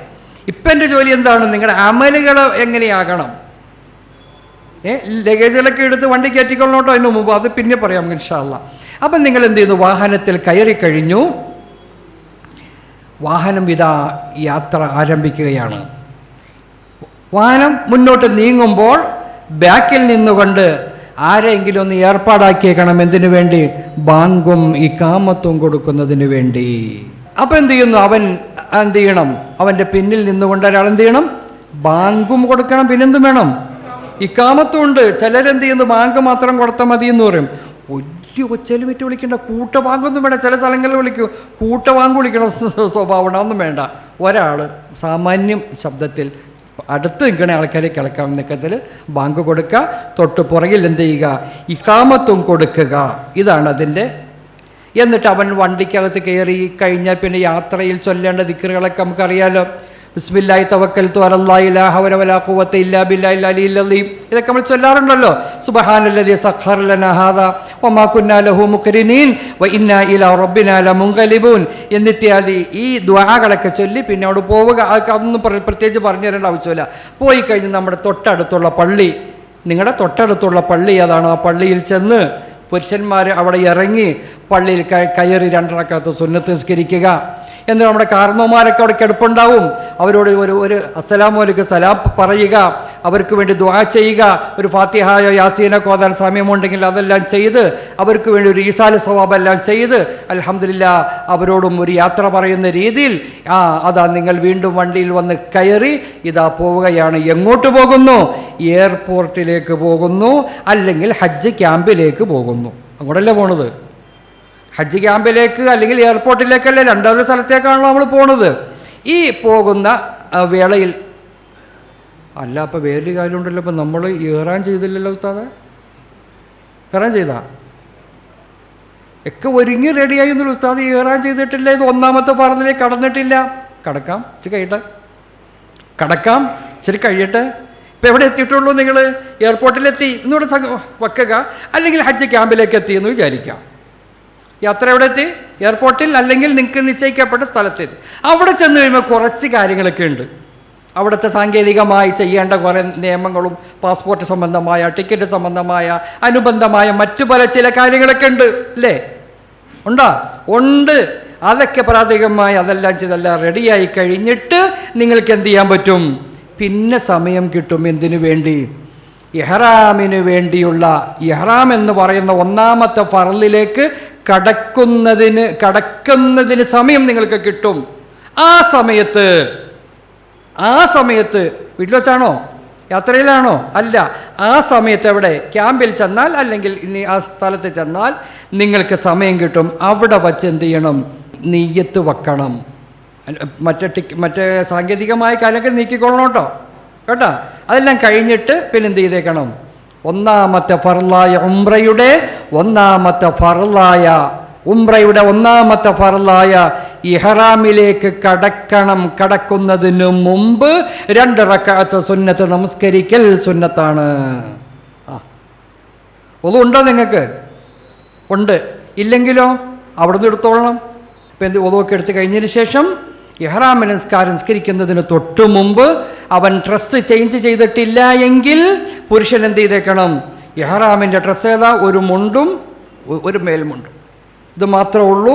ബാക്കി ഒന്നും എന്ത് ചെയ്യാൻ പാടില്ല. അതിൻ്റെ തൊട്ട് പുറകിലുള്ള സംസാരത്തിൽ ഉണ്ടാകും. എന്തൊക്കെ ശരീരത്തിൽ പാടില്ല എന്ന് അടുത്ത സംസാരത്തിലുണ്ട്. അപ്പം എന്ത് ചെയ്യണം? ഇവൻ്റെ ഒരു മുണ്ടും ഒരു മേൽമുണ്ടും ഉടുത്തു കഴിഞ്ഞ് എന്ത് ചെയ്തേക്കണം? അവിടെ നിന്നിട്ട് എന്ത് ചെയ്യണം? നിസ്കരിക്കണം. അപ്പം ആ സമയത്ത് അവനിക്ക് എന്ത് ചെയ്യാം? തലയിൽ തട്ടമിടാം. എങ്ങനെ? തല മറക്കാം, കുഴപ്പമില്ല. എങ്ങനെ നിസ്കരിക്കണത്? ഉംറയുടെ ഇഹ്റാമിന് വേണ്ടിയുള്ള സുന്നത്തായ നമസ്കാരം 2 റക്അത്ത് അള്ളാഹുവിന് വേണ്ടി ഞാൻ നമസ്കരിക്കുന്നു. നിയ്യത്തെങ്ങനെ? വേണ്ടിയുള്ള സുന്നത്തായ നമസ്കാരം 2 റക്അത്ത് അള്ളാഹു നമസ്കരിക്കുന്നു. കുളിച്ചത് എങ്ങനെയായിരുന്നു? ഉംറയുടെ ഇഹ്റാമിന് വേണ്ടിയുള്ള സുന്നത്തായ കുളി എന്നവിടെ പറഞ്ഞത്. ഇവിടെ നിസ്കാരത്തിന് എന്ത് ചെയ്തേക്കണം? ഉംറയുടെ ഇഹ്റാമിന് വേണ്ടിയുള്ള സുന്നത്തായ നിസ്കാരം ഞാൻ എന്ത് ചെയ്യുന്നു? നിസ്കരിക്കുന്നു എന്ന് പറയണം. ഇപ്പം നമ്മുടെ സഹോദരിമാരൊക്കെ വിചാരിക്കണ ഇതല്ല, പടച്ചവനെ ഉസ്താദ് ഇങ്ങനെ വിശദമായി പറഞ്ഞു പോയാൽ ഇത് 9 അല്ല 19 ദിവസം 30 ദിവസം തീർന്നാലും പറയും തീരൂല്ല എന്നാണ്. ഇതങ്ങോട്ട് കഴിഞ്ഞാൽ പിന്നെ സ്പീഡിന് അങ്ങോട്ട് പോവും. ഇനി ഞാൻ ഹജ്ജിന് വേണ്ടി ഉംറയ്ക്ക് വേണ്ടി മറ്റേ ഇഹ്റാമിൻ്റെ കാര്യം പറയും, ഇതൊന്നും പറയൂല. ഇഹ്റാം ചെയ്യണമെന്നേ പറയുള്ളൂ. അപ്പോൾ ചെയ്തോളണം നിങ്ങൾ. ശരി, എന്ത് ചെയ്യണം? ആ സമയത്ത് എന്ത് ചെയ്യണം? നിങ്ങൾ 2 റക്അത്ത് സുന്നത്ത്, ആ സുന്നത്ത് നിസ്കാരത്തിൽ ആദ്യം ഫാത്തിഹയിന് ശേഷം ഓതേണ്ട സൂറത്ത് ഖുൽ യാ അയ്യുഹൽ കാഫിറൂൻ, 2ാമത്തെ റക്അത്തിൽ ഫാത്തിഹയ്ക്ക് ശേഷം ഖുൽ ഹുവല്ലാഹു അഹദ് ഓതി അവിടെ ഇരുന്നിട്ട് എന്ത് ചെയ്യണം? ദുആ ചെയ്യുക. അവിടെ സോനെ എൻ്റെ അമലുകളൊക്കെ സ്വീകരിക്കണേ അല്ലാ എന്ന് പറഞ്ഞിട്ട് എന്ത് ചെയ്തേക്കണൊക്കെ ദുആ ചെയ്ത് കഴിഞ്ഞ് അവൻ തലയിൽ, പുരുഷനെ നിങ്ങൾ തലയിൽ തട്ടമിട്ടിട്ടുണ്ടെങ്കിൽ അതെടുത്ത് തോളിലേക്ക് ഇട്ടുകൊണ്ട്, സഹോദരിമാരെ നിങ്ങളും അവിടെ ഇരുന്നു കൊണ്ട് നിയ്യത്ത് വെക്കണം. പറ്റുമെങ്കിൽ അവിടെ നിന്ന്, അല്ലെങ്കിൽ വിമാനത്തിൽ കയറിയിട്ടാണെങ്കിലും മതി, കുഴപ്പമില്ല. വിമാനത്തിൽ കയറിയതിന് ശേഷമാണെങ്കിലും മതി. ഇപ്പം ഇഹ്റാമിന് മുമ്പ് ചെയ്യേണ്ട എല്ലാ അമലുകളും അവൻ കഴിഞ്ഞിരിക്കുന്നു. ഒന്നാമത്തെ ഫർളായ ഉംറയുടെ 1ാമത്തെ ഫർളായ ഉംറയിലേക്ക് ഇഹ്റാമിലേക്ക് അവൻ ഇതാ കടക്കാൻ പോകുന്നു. എങ്ങനെ? നവൈതുൽ ഉംറത വഅഹറംതു ബിഹാ ലില്ലാഹി തആല, അള്ളാഹുവിന് വേണ്ടി ഉംറ ചെയ്യാൻ ഞാൻ കരുതി, ഞാൻ അതിൽ പ്രവേശിച്ചു. ലബ്ബൈക അല്ലാഹുമ്മ ബിഉംറത്തിൻ ലബ്ബൈക ലബ്ബൈക ലാ ശരീക ലക ലബ്ബൈക ഇന്നൽ ഹംദ വന്നിഅമത ലക വൽ മുൽക്ക് ലാ ശരീക ലക. 3 പ്രാവശ്യം അല്ലാഹുമ്മ സ്വല്ലി അലാ സയ്യിദിനാ മുഹമ്മദിൻ വഅലാ ആലി സയ്യിദിനാ മുഹമ്മദ്. 3 പ്രാവശ്യം അല്ലാഹുമ്മ ഇന്നി അസ്അലുക റിളാക വൽ ജന്ന വഅഊദു ബിക മിൻ സഖതിക വന്നാർ. 3 പ്രാവശ്യം. ഇതാ അവൻ ഇഹ്റാമിലേക്ക് കടന്നു. 1ാമത്തെ ഫർളിലേക്ക് അവൻ കടന്നു. മനസ്സിലായില്ലേ? എവിടെ വച്ച്? ഒന്നുകിൽ നിസ്കരിച്ച അതേ സ്ഥലത്ത് വെച്ചാകാം, അല്ലെങ്കിൽ പിന്നെന്ത് ചെയ്യുന്നു? വിമാനത്തിൽ കയറിയതിന് ശേഷം അവനിക്ക് എന്ത് ചെയ്യാം? നിയ്യത്ത് വെച്ച് കടക്കാം. നിയ്യത്തെങ്ങനെ? നവൈതുൽ ഉംറത വഅഹറംതു ബിഹാ ലില്ലാഹി തആല, അള്ളാഹുവിന് വേണ്ടി ഞാൻ ഉംറ ചെയ്യാൻ കരുതി, ഞാൻ അതിൽ പ്രവേശിച്ചു. ലബ്ബൈക അല്ലാഹുമ്മ ബി ഉംറത്തിൻ ലബ്ബൈക. ആദ്യത്തെ പ്രാവശ്യം ബി ഉംറത്തിൻ എന്ന് പറഞ്ഞേക്കണം. ഇനി ഹജ്ജിനാണ് നിങ്ങൾ ഇഹ്റാം ചെയ്യുന്നതെങ്കിൽ ലബ്ബൈക അല്ലാഹുമ്മ ബി ഹജ്ജിൻ ലബ്ബൈക എന്ന് പറയുക. ലബ്ബൈക അല്ലാഹുമ്മ ബിഉംറത്തിൻ ലബ്ബൈക ലബ്ബൈക ലാ ശരീക ലക ലബ്ബൈക ഇന്നൽ ഹംദ വന്നിഅമത ലക വൽ മുൽക്ക് ലാ ശരീക ലക. ഇപ്പം അതൊന്നും ചെല്ലല് നിങ്ങൾക്ക് സുന്നത്തൊന്നും ഇല്ലാട്ടാ. എല്ലാ ദിവസവും നിങ്ങൾ അവസാനം ചൊല്ലിപ്പിക്കാറുണ്ട്. എന്തിനാണെന്നറിയാം? പഠിക്കാൻ വേണ്ടിയിട്ടാ. ഇപ്പം ചിലർ സുന്നത്ത് പോലുമില്ല, പഠിക്കണം. അതിനു വേണ്ടി മുന്നൊരുക്കത്തിൽ അതിനു വേണ്ടി പഠിക്കൽ ആവശ്യമാണ്. ആയതുകൊണ്ടാണ് നിങ്ങളെ കൊണ്ട് ചെല്ലിപ്പിക്കുന്നത് ഞാനത്. ഇത് ചൊല്ലിക്കഴിഞ്ഞു. നബി തങ്ങൾ സല്ലല്ലാഹു അലൈഹി വസല്ലമയുടെ മേലുള്ള സ്വലാത്തും കഴിഞ്ഞാൽ പിന്നീട് അല്ലാഹുമ്മ ഇന്നി അസ്അലുക റിളാക വൽ ജന്ന, അല്ലാഹുവേ ഞാൻ നിന്റെ തൃപ്തി ചോദിക്കുന്നു, സ്വർഗ്ഗവും ചോദിക്കുന്നു. വഅഊദു ബിക മിൻ സഖതിക വന്നാർ, നിന്റെ കോപത്തിൽ നിന്നും നരകത്തിൽ നിന്നും അല്ലാഹുവേ ഞാൻ കാവൽ ചോദിക്കുന്നു അല്ലാഹ് എന്നർത്ഥമുള്ള ആ ദുആയും കൂടി ചെയ്തു കഴിഞ്ഞാൽ അവനെന്തായി? അവൻ ഇഹ്റാം എന്ന് പറയുന്ന 1ാമത്തെ അമലിലേക്ക് അവൻ കടന്നവനായി. 1ാമത്തെ ഫർളിലേക്ക് അവൻ കടന്നവനായി. ഇനിയിപ്പോൾ അവൻ്റെ ജോലി എന്താ? യാത്രയാണല്ലോ. വിമാനത്തിൽ അല്ലെങ്കിൽ ബസ്സിൽ. ഇനി വിമാനത്തിലേക്ക് എത്താൻ വേണ്ടി ബസ്സിലായിരിക്കും, ഏതോ ആവട്ടെ. എന്ത് ചെയ്തു? അവൻ എന്ത് ചെയ്തു? വിമാനത്തിൽ കയറി അവൻ ഇങ്ങനെ പോകുമ്പോൾ, വിമാനത്തിലാ സങ്കല്പിക്കാം. പിന്നെ യാത്ര എവിടെ ചെന്നാൽ ഇനി അറ്റം ജിദ്ദയിൽ പോയി ഇറങ്ങാം. ഇനി അതാണല്ലോ അടുത്ത ജോലി. ഇതിനിടയ്ക്ക് വേറെ പണിയൊന്നുമില്ല. ഈ ദിക്റും ഔറാദും ദുആയും ഇതുമായിട്ട് തൽബിയത്തുമായിട്ട് ഇങ്ങനെ കഴിഞ്ഞു പോവുക. ഈ സമയത്ത് പ്രത്യേകമായി ശ്രദ്ധിക്കാനുള്ളത് ഈ ദിക്റിലും ഔറാദുകളിലും മറ്റ് അനാവശ്യമായ സംസാരങ്ങളൊക്കെ ഒഴിവാക്കി അവൻ കാര്യങ്ങൾ നിർവഹിച്ചു പോവുക. ഇനി അത്യന്താപേക്ഷിതമായി ഒഴിച്ചുകൂടാൻ പറ്റാത്ത നിലയിലുള്ള ചില ഗൗരവമുള്ള അല്ല അതീവ ഗൗരവമുള്ള ചില കാര്യങ്ങൾ നിങ്ങൾ പഠിച്ചിരിക്കണം. ഞാൻ പഠിച്ചാൽ മതിയോ? അമീർ പഠിച്ചാൽ മതിയോ? അമീറായി വരുന്നയാൾ പഠിച്ചാൽ മതിയോ? ഇല്ലെങ്കിൽ ഉമ്മ പഠിച്ചാൽ മതിയോ? വാപ്പായുണ്ട് കൂടെ, ബാപ്പ പഠിച്ചിട്ടുണ്ട്, ഉമ്മാക്ക് അറിയാൻ പാടില്ല. മോൻ പഠിച്ചിട്ടുണ്ട്, മകൾക്കറിയില്ല, പറ്റൂല. നിങ്ങൾ തന്നെ പഠിച്ചിരിക്കേണ്ട കുറച്ച് കാര്യങ്ങളുണ്ട്. അതെന്താണെന്നറിയാമോ? ഇഹ്റാമ് കൊണ്ട് ഹറാമാകുന്ന ചില കാര്യങ്ങൾ. എന്താണ്? ഇഹ്റാമ് കൊണ്ട് ഹറാമാകുന്ന ചില കാര്യങ്ങൾ ആര് പഠിക്കണം? നിങ്ങൾ തന്നെ പഠിക്കണം. അതാരെങ്കിലും പഠിച്ചിട്ട് കാര്യമില്ലല്ലോ. കാരണം തെറ്റ് ചെയ്യാൻ സാധ്യതയുള്ളവനാരാ? ഞാനല്ലേ. അപ്പോൾ എന്നിൽ നിന്ന് വരാതിരിക്കാൻ വേണ്ടി ശ്രദ്ധിക്കണം. ഏതുപോലെ നിസ്കാരം ഫർളായി ളുഹർ നിസ്കരിക്കുന്നു, അസ്ർ നിസ്കരിക്കാൻ വേണ്ടി അല്ലാഹു അക്ബർ പറഞ്ഞ് കൈകെട്ടി. അപ്പോൾ നോക്കുമ്പോൾ പോക്കറ്റിലല്ലാണ്ട് കടല കിടപ്പുണ്ട്, കടലെടുത്ത് വായിലേക്ക് ഇട്ട് ചവച്ച് തിന്നുകൊണ്ടിരിക്കണ്. പറ്റുമോ? എന്തു പറ്റും? നിസ്കാരം ബാത്തിലായി പോവില്ലേ? എന്നതുപോലെ ഈ ഇഹ്റാമിനെ ബാത്തിലാക്കുന്ന, ഇഹ്റാമിൻ്റെ സമയത്ത് ചെയ്യാൻ പാടില്ലാത്ത ചില കാര്യങ്ങളുണ്ട്.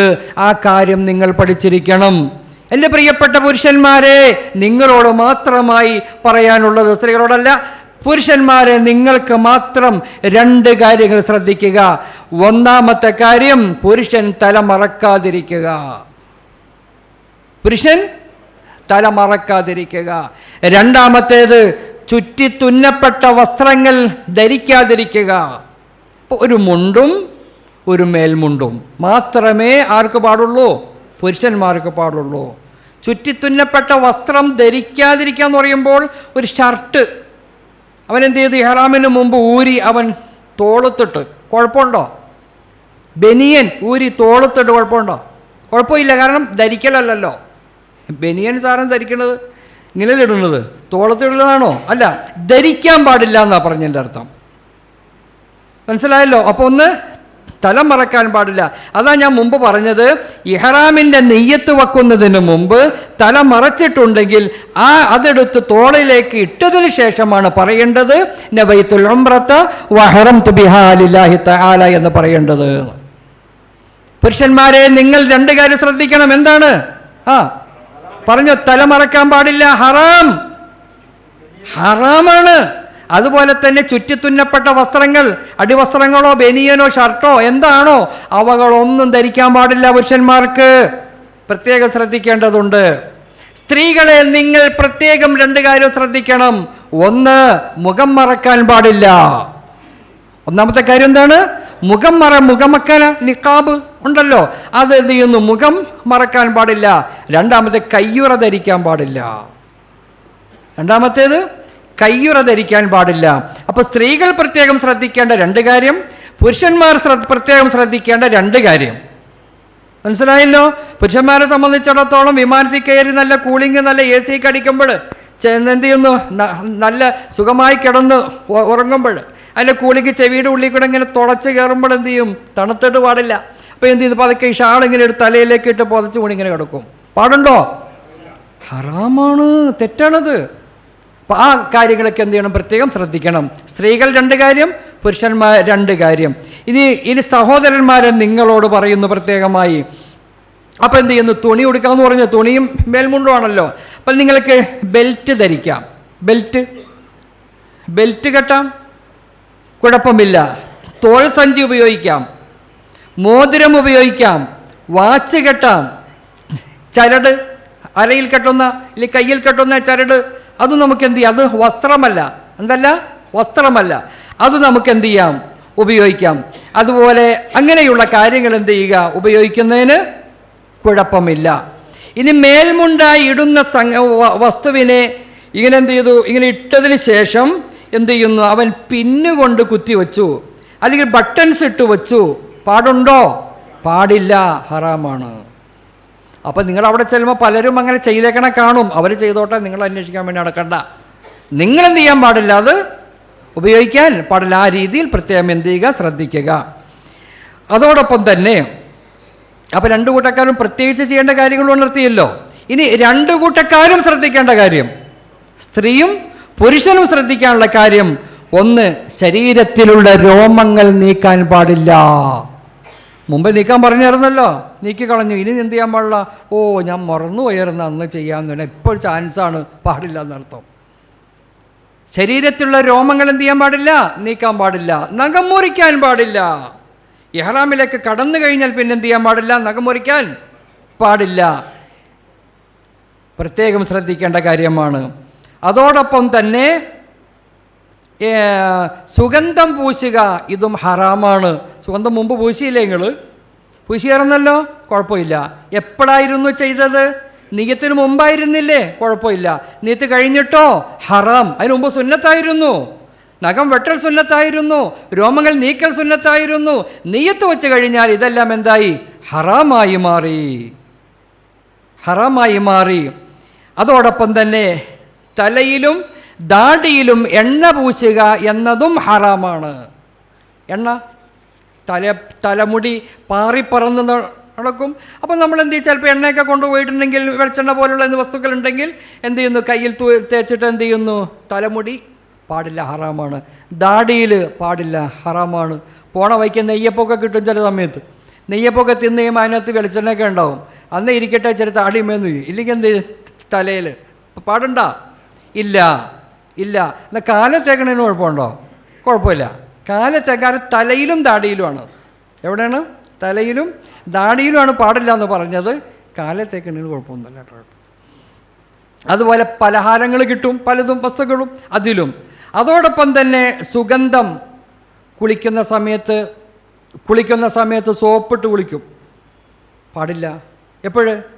ഇഹ്റാമിൻ്റെ സമയത്ത്. കാരണം സുഗന്ധമുണ്ട്, അതിന് സുഗന്ധമുണ്ട്. അപ്പം ഇങ്ങനെയുള്ള കാര്യങ്ങൾ എന്ത് ചെയ്യണം? പ്രത്യേകം ശ്രദ്ധിക്കണം. ഇപ്പോൾ ഇവിടെ വിഷയമുള്ളത്, ഇപ്പോൾ സഹോദരിമാർക്ക് ഇപ്പോൾ ആകെ ഇത് കേട്ടപ്പോൾ ആകെ ആശങ്കയായി.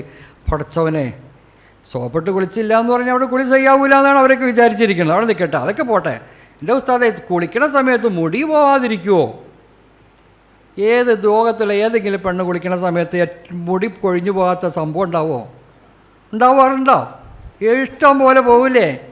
ആ, ഇഷ്ടം പോലെ പോവും. പൊക്കോട്ടെ, പോക്കാൻ നിൽക്കണ്ട. മനസ്സിലായ? മുക്കാൻ പാടില്ല. മുങ്ങലും മുക്കലും തമ്മിൽ വ്യത്യാസമല്ലേ? മുങ്ങാം, കുളിക്കുമ്പോൾ ഉതിർന്നു പോയി, അങ്ങോട്ട് പോയിക്കോട്ടെ, കുഴപ്പമില്ല. പോകാൻ വേണ്ടിയിട്ട് നാം എന്ത് ചെയ്യുന്നു? തേച്ചൊരച്ച് കുളിക്കുന്നൊരു സംവിധാനമുണ്ട്. അപ്പോൾ കൂടുതലായിട്ട് പോകും. അത് പാടില്ല, അത് ഹറാം, അത് പാടില്ല. ഇതാണ് പറഞ്ഞതിൻ്റെ അർത്ഥം. അപ്പോൾ ഈ വക കാര്യങ്ങളെല്ലാം നാം എന്ത് ചെയ്യണം? പ്രത്യേകിച്ച് സൂക്ഷിക്കുക എന്നത് ആവശ്യമാണ്. ഏത്? ഇഹ്റാമിൻ്റെ സമയത്താണ്. ഗൗരവമുള്ള പ്രശ്നമാണ്. പ്രായശ്ചിത്തം കൊടുക്കേണ്ടി വരും. ചെയ്ത് കഴിഞ്ഞ ഒരു ആടിനെ അറുത്ത് കൊടുക്കേണ്ട വരും. 4500 രൂപ വെറുതെ നഷ്ടപ്പെടുത്തേണ്ട കാര്യം വരും. അവിടെ പോയി ആടിനെ മേടിച്ചു കൊടുക്കണം. ഏത്? ഈ പറഞ്ഞതിൽ വീഴ്ച വരുത്തി കഴിഞ്ഞാൽ എന്ത് ചെയ്യും? ഇതിൽ പരിഹാരം കാണണ്ടേ? ഹറാമ് ചെയ്താൽ എന്താണ്? അവിടെ ഹറമിൽ മിസ്കിമാർക്ക് അവിടെ പോയിട്ട് ഒരു ആടിനെ മേടിച്ചു കൊടുക്കേണ്ടി വരും. ഇന്നത്തെ മാർക്കറ്റ് വില 5000-6000 രൂപ, ഇന്ത്യൻ രൂപ തന്നെ. 6000-7000 അടുത്ത് വരും. അതിൻ്റെ മാർക്കറ്റ് എങ്ങനെ കയറി ഇറങ്ങിയൊക്കെ ഇരിക്കും, അതിന് വ്യത്യാസം അനുസരിച്ചുകൊണ്ട്. അപ്പോൾ ആയതുകൊണ്ട് ഈ പറഞ്ഞ കാര്യങ്ങൾ എന്ത് ചെയ്യണം? പ്രത്യേകം എല്ലാവരും ശ്രദ്ധിക്കേണ്ടത് അത്യന്താപേക്ഷിതമാണ്. അടുത്തത് ഹറാമായ കാര്യം. ഇഹ്റാം കൊണ്ട് ഹറാമായ കാര്യങ്ങൾ. അടുത്തത് വിവാഹം കഴിക്കുക. ഇഹ്റാമിൽ കടന്ന ഒരാൾക്ക് വിവാഹം കഴിക്കാൻ പാടില്ല, കെട്ടിച്ച് കൊടുക്കാനും പാടില്ല. എൻ്റെ ഉസ്താദെ, ഹജ്ജിന് ഉംറയ്ക്കും പോകുമ്പോൾ ആരപ്പോൾ പെണ്ണ് കെട്ടാൻ പോണത് അല്ല? അങ്ങനെയൊക്കെ വിചാരിക്കുമല്ലോ. അതിനിപ്പോൾ ഒരാൾക്ക് തോന്നി നല്ലൊരു പെൺകുട്ടീനെ കണ്ടു, വാപ്പായും തൊട്ടടുത്തുണ്ട്, നിങ്ങളുടെ മോളെ എനിക്ക് കെട്ടിച്ചു തരുമെന്ന് ചോദിച്ചു. ആ, അതിനെന്തൊക്കെ കെട്ടിച്ചേരാം, ഇയാൾ യോഗ്യനാണെന്ന് വാപ്പാക്ക് തോന്നി. ശരി, അന്നായിക്കോട്ടെ, അങ്കഹത്തുക്ക എന്നൊക്കെ പറഞ്ഞിട്ട് എന്ത് ചെയ്തു? കബിൽത്തു മിങ്ക നിക്കാഹ എന്നൊക്കെ പറഞ്ഞുകൊണ്ട് കെട്ടിച്ചു കൊടുക്കാൻ പാടുണ്ടോ? പാടില്ല.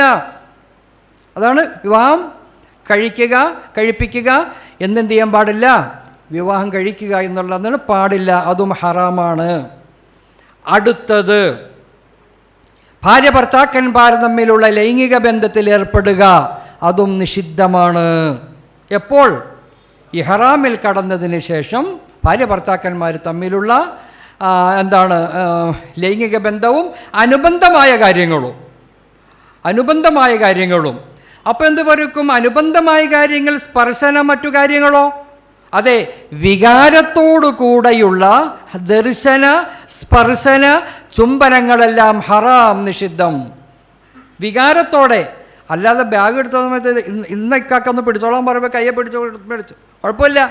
ഇല്ലെങ്കിൽ മറ്റെന്തെങ്കിലും വാങ്ങിച്ചു കൊടുത്തു കയ്യെ പിടിച്ചുകൊണ്ടും പോയി ഒരുമിച്ച് എന്ത് ചെയ്യുന്നു, ഭാര്യ സുഖമില്ലാത്ത ആളാണ്, അവരെ കൈ പിടിച്ചുകൊണ്ട് പോകണം, വേറെ ഇതില്ല.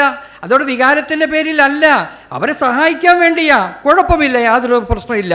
ഇതാ പറയുന്നത്, വികാരത്തോടു കൂടെയുള്ള ദർശന സ്പർശന ചുംബനങ്ങൾ തീർച്ചയായും ഇഹ്റാമിൻ്റെ അവസ്ഥയിൽ എന്താണ്, പാടില്ല, ഹറാമാണ്. ഇനി ഇഹ്റാമിലായ ഒരു മനുഷ്യൻ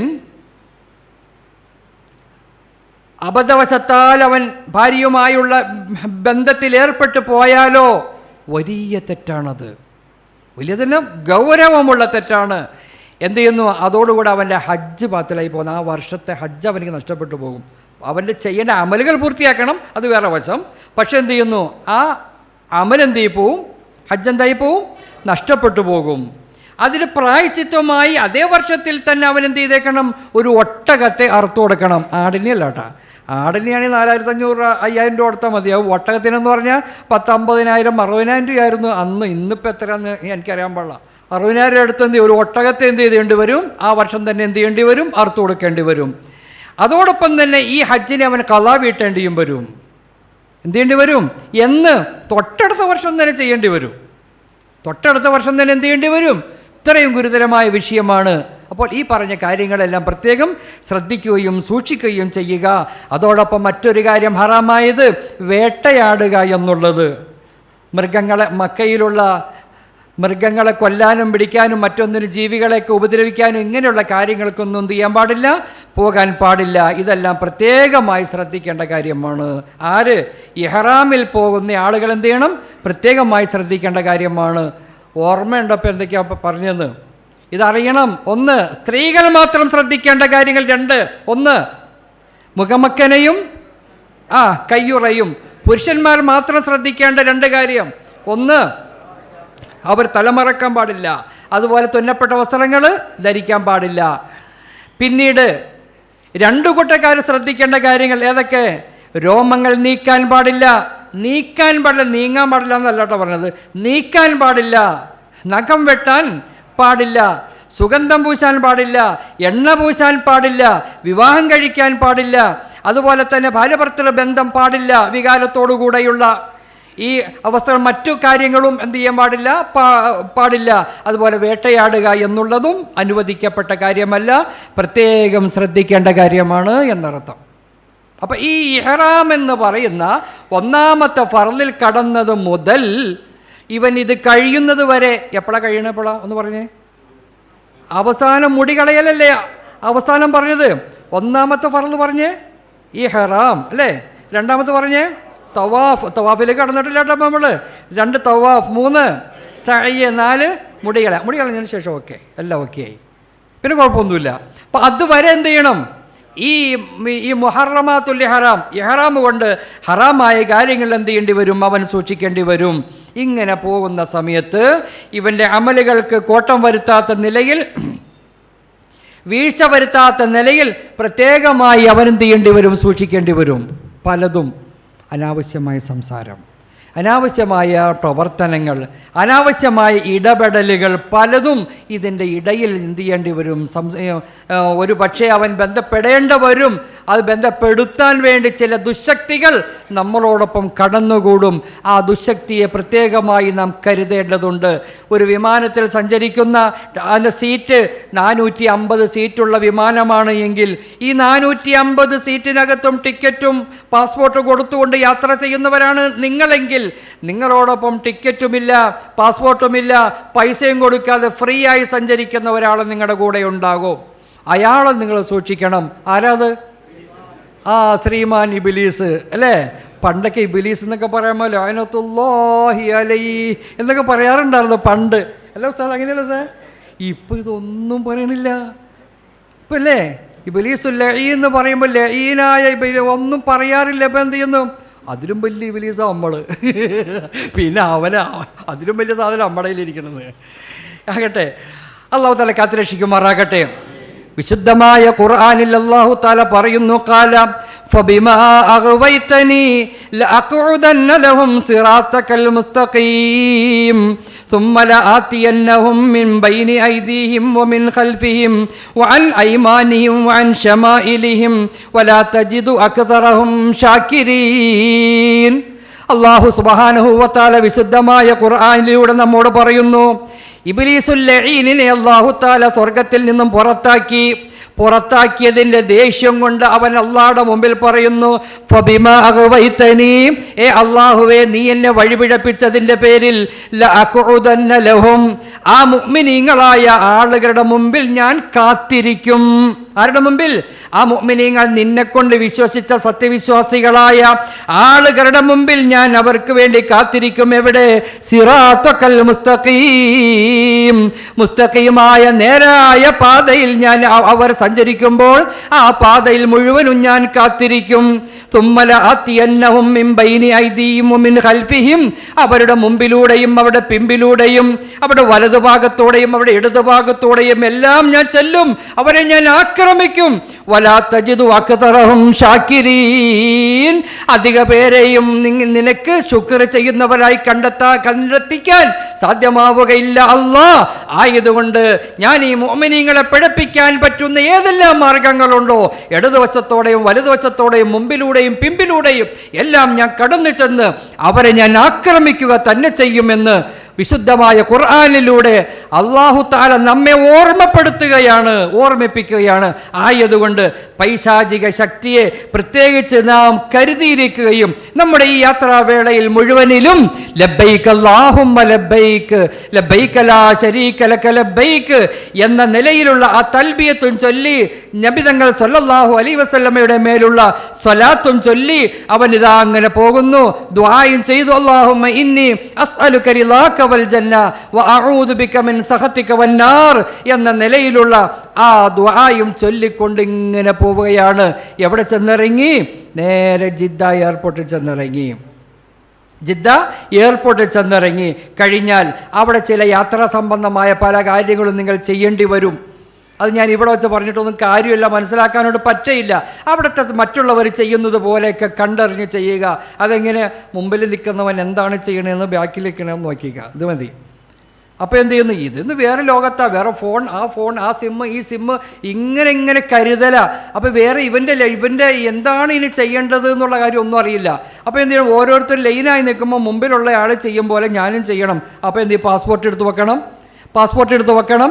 അനുബന്ധമായി എന്തെല്ലാം കാര്യങ്ങളുണ്ടോ ആ കാര്യങ്ങളെല്ലാം അവൻ്റെ കയ്യിൽ രേഖാപരമായി കയ്യിൽ വെക്കണമെന്ന് കണ്ടറിഞ്ഞുകൊണ്ട് ഓരോന്നും ചെയ്യുക. അത് അവിടുത്തെ സാഹചര്യം പോലെ നിങ്ങൾ ചെയ്യുക. അങ്ങനെ ജിദ്ദയിൽ ചെന്ന് ഇറങ്ങി നിശ്ചിത സമയം നിങ്ങളുടെ കാര്യങ്ങളൊക്കെ കുറേ മണിക്കൂറുകൾ അവിടെ ചിലവാക്കേണ്ടി വരും. പൊതുവെ അങ്ങനെയാണ്. അതിനുവേണ്ടിയെല്ലാം ചിലവഴിച്ച് അത് കഴിഞ്ഞ് നിങ്ങൾക്ക് അവിടെ ബസ് വരും. എങ്ങോട്ട്? മക്കയിലേക്ക് നിങ്ങളെ കൊണ്ടുപോകുന്നതിന് വേണ്ടി നിങ്ങളുടെ മുത്തവ്വിഫിൻ്റെ ബസ് വരും. ആ ബസ് വരുന്ന സമയത്ത് നിങ്ങൾ എന്ത് ചെയ്യണം? ആ ബസ്സിനകത്ത് നിങ്ങളെ വിളിച്ച് കയറ്റാൻ ആളുകളുണ്ടാവും.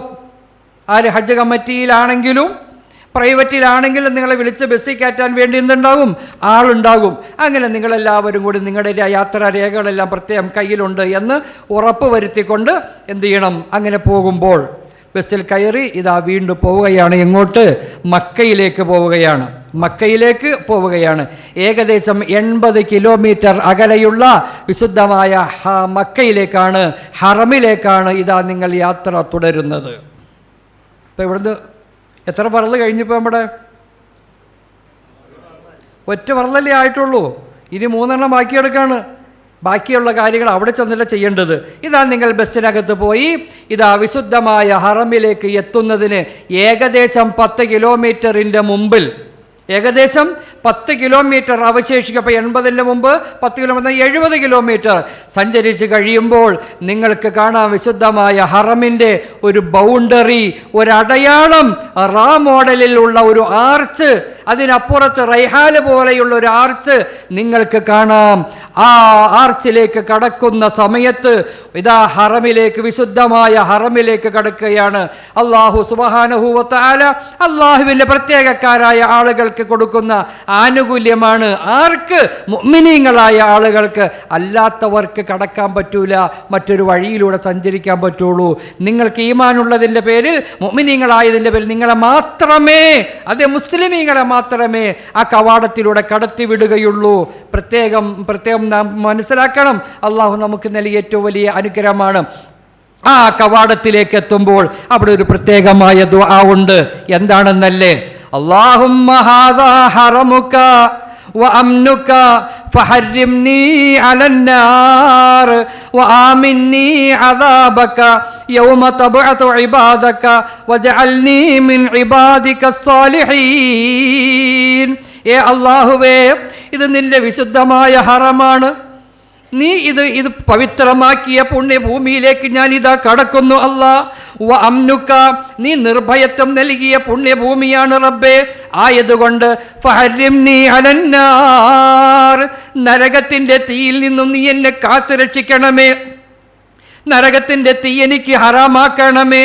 വആമിന്നി അദാബക, നിന്റെ അദാബിൻ്റെ ശിക്ഷയിൽ നിന്നും എനിക്ക് നീ നിർഭയത്വം നൽകുകയും ചെയ്യണമേ. യൗമ തബ്അതു ഇബാദക, നിന്റെ അടിമകളെല്ലാം പുനർജന്മത്തിൻ്റെ സമയത്ത്, ബഅസിൻ്റെ സമയത്ത് എനിക്ക് നരകം നീ എനിക്ക് ഹറാമാക്കണേ അല്ലാ. എനിക്ക് നീ ഒരിക്കലും ആ നരകം എനിക്ക് നൽകല്ലേ അല്ലാ. വജഅൽനി മിൻ ഇബാദിക സ്സാലിഹീൻ, നിന്റെ യഥാർത്ഥ സാലിഹീങ്ങളായ മുത്തഖീങ്ങളോടൊപ്പം എന്നെ നീ ഉൾപ്പെടുത്തുകയും ചെയ്യണമേ എന്ന ആ ദുആ പറഞ്ഞുകൊണ്ടാണ് എന്ത് ചെയ്യേണ്ടത്? ആ കവാടം അവൻ കടക്കേണ്ടത്. അധിക പേരും ഉറങ്ങിപ്പോവും. അധിക പേരും ഉറങ്ങിപ്പോകും. കാരണം യാത്രാക്ഷീണമാണല്ലോ. യാത്രാക്ഷീണത്തിൻ്റെ സമയത്ത് ഉറങ്ങിപ്പോവും. ഉറങ്ങരുത്, ശ്രദ്ധിച്ചിരുന്നോ. കിട്ടുന്ന ആനുകൂല്യം കിട്ടുമ്പോഴേ കിട്ടുള്ളൂ, അത് കഴിഞ്ഞാൽ പിന്നെ കിട്ടുമോ? ആയതുകൊണ്ട് പ്രത്യേകം എന്ത് ചെയ്യുക, ശ്രദ്ധിക്കുക. നിങ്ങളുടെ കൂടെ അമീറന്മാരുണ്ടെങ്കിൽ, അമീറന്മാർ നിങ്ങളുടെ കൂടെ ഉണ്ടെങ്കിൽ തീർച്ചയായും അവർ ഉണർന്നിരിക്കും. മിക്കവാറും ആളുകൾ, എല്ലാവരും അർത്ഥമില്ല, എന്ത് ചെയ്യും? ഉണർന്നിരുന്ന് ആ പോയിന്റിലേക്ക് എത്തുമ്പോൾ ഹാജിമാരെല്ലാവരും എഴുന്നേൽക്കുക, ഉണരുക എന്ന് പറഞ്ഞുകൊണ്ട് ഈ ദുആ നിങ്ങളെ കൊണ്ട് എന്ത് ചെല്ലിപ്പിക്കും. അദ്ദേഹം പറഞ്ഞു തരും, നിങ്ങളെ കൊണ്ട് ചെല്ലിപ്പിക്കുകയും ചെയ്യും. അങ്ങനെ ഇതാ നിങ്ങളുടെ നിശ്ചയിക്കപ്പെട്ട ഈ വാഹനം ചെന്നെത്തി നിങ്ങളുടെ റൂമിൻ്റെ വാതിക്കൽ, നിങ്ങളുടെ ബിൽഡിങ്ങിൻ്റെ വാതിക്കൽ ചെന്ന് എത്തി കഴിഞ്ഞു. വാഹനത്തിൽ നിന്ന് എല്ലാവരും ഇറക്കി നിങ്ങളുടെ ലഗേജുകളൊക്കെ എടുത്ത് നിങ്ങൾ കൊണ്ടുപോകണമെന്നില്ല. അവിടെ ഹാദിമീങ്ങളായ ആളുകളുണ്ട്. അത് ഹജ്ജ് കമ്മിറ്റിക്കാരാണെങ്കിലും പ്രൈവറ്റുകാരാണെങ്കിലും നിങ്ങൾ സാധനങ്ങൾ കൊണ്ടുപോകാൻ പാടുന്ന ജോലിക്കാരുണ്ടാവും. എങ്കിലും നമ്മുടെ കണ്ണ് അവിടെ വേണം. എൻ്റെ ലഗേജ് കൊണ്ടുപോയോ, എൻ്റെ ലഗേജ് എടുത്തോ. പ്രത്യേകിച്ച് ജിദ്ദയിൽ നിന്ന് ഇറങ്ങി വണ്ടിയിലേക്ക് ലഗേജുകൾ കയറ്റുമ്പോൾ അവനവൻ്റെ ലഗേജുകൾ കയറ്റി എന്ന് ഉറപ്പ് വരുത്തേണ്ടത് നമ്മുടെ ഓരോരുത്തരുടെയും ബാധ്യതയാണ്. പ്രത്യേകം ഞാൻ ഉണർത്തുകയാണ്. ഏതാണെങ്കിലും അങ്ങനെ റൂമിൻ്റെ മുമ്പിൽ, ബിൽഡിങ്ങിൻ്റെ മുമ്പിൽ ചെന്ന് ലഗേജുകളെല്ലാം താഴെ ഇറക്കി നിങ്ങളുടെ റൂമിലേക്ക് നിങ്ങൾ പൊക്കോളാൻ പറഞ്ഞ് ആന നിങ്ങളെ വിടും. പുറകെ എന്ത് ചെയ്യുന്നു? നമ്മുടെ ലഗേജുകൾ അവിടെയുള്ള ഹാദിമീങ്ങളായ ആളുകളൊക്കെ എന്ത് ചെയ്യുന്നു? കൊണ്ടുവരികയും ലഗേജുകളൊക്കെ നിങ്ങളുടെ റൂമിലേക്ക് കൊണ്ടുവന്ന് ഏൽപ്പിക്കുകയും ചെയ്യും. അൽഹംദുലില്ലാ, നിങ്ങൾ തൽക്കാലം ഈ യാത്രാ ക്ഷീണത്തിലൊക്കെ അല്ലേ, കുറച്ച് സമയം ആ റൂമിനകത്ത് കിടന്ന് വിശ്രമിക്കുക. വിശക്കുന്നുള്ള ഭക്ഷണത്തിനും സൗകര്യം അവിടെ ഉണ്ട്. ഇൻഷാ അല്ലാ ആ ഭക്ഷണമൊക്കെ കഴിഞ്ഞ് തൽക്കാലം നിങ്ങൾ അവിടെ കിടന്ന് വിശ്രമിക്കുക. നാളെ വൈകുന്നേരം നിങ്ങളെ ഞാൻ വിളിച്ചെഴുന്നേൽപ്പിക്കാം. അള്ളാഹു അനുഗ്രഹിക്കുമാറാകട്ടെ.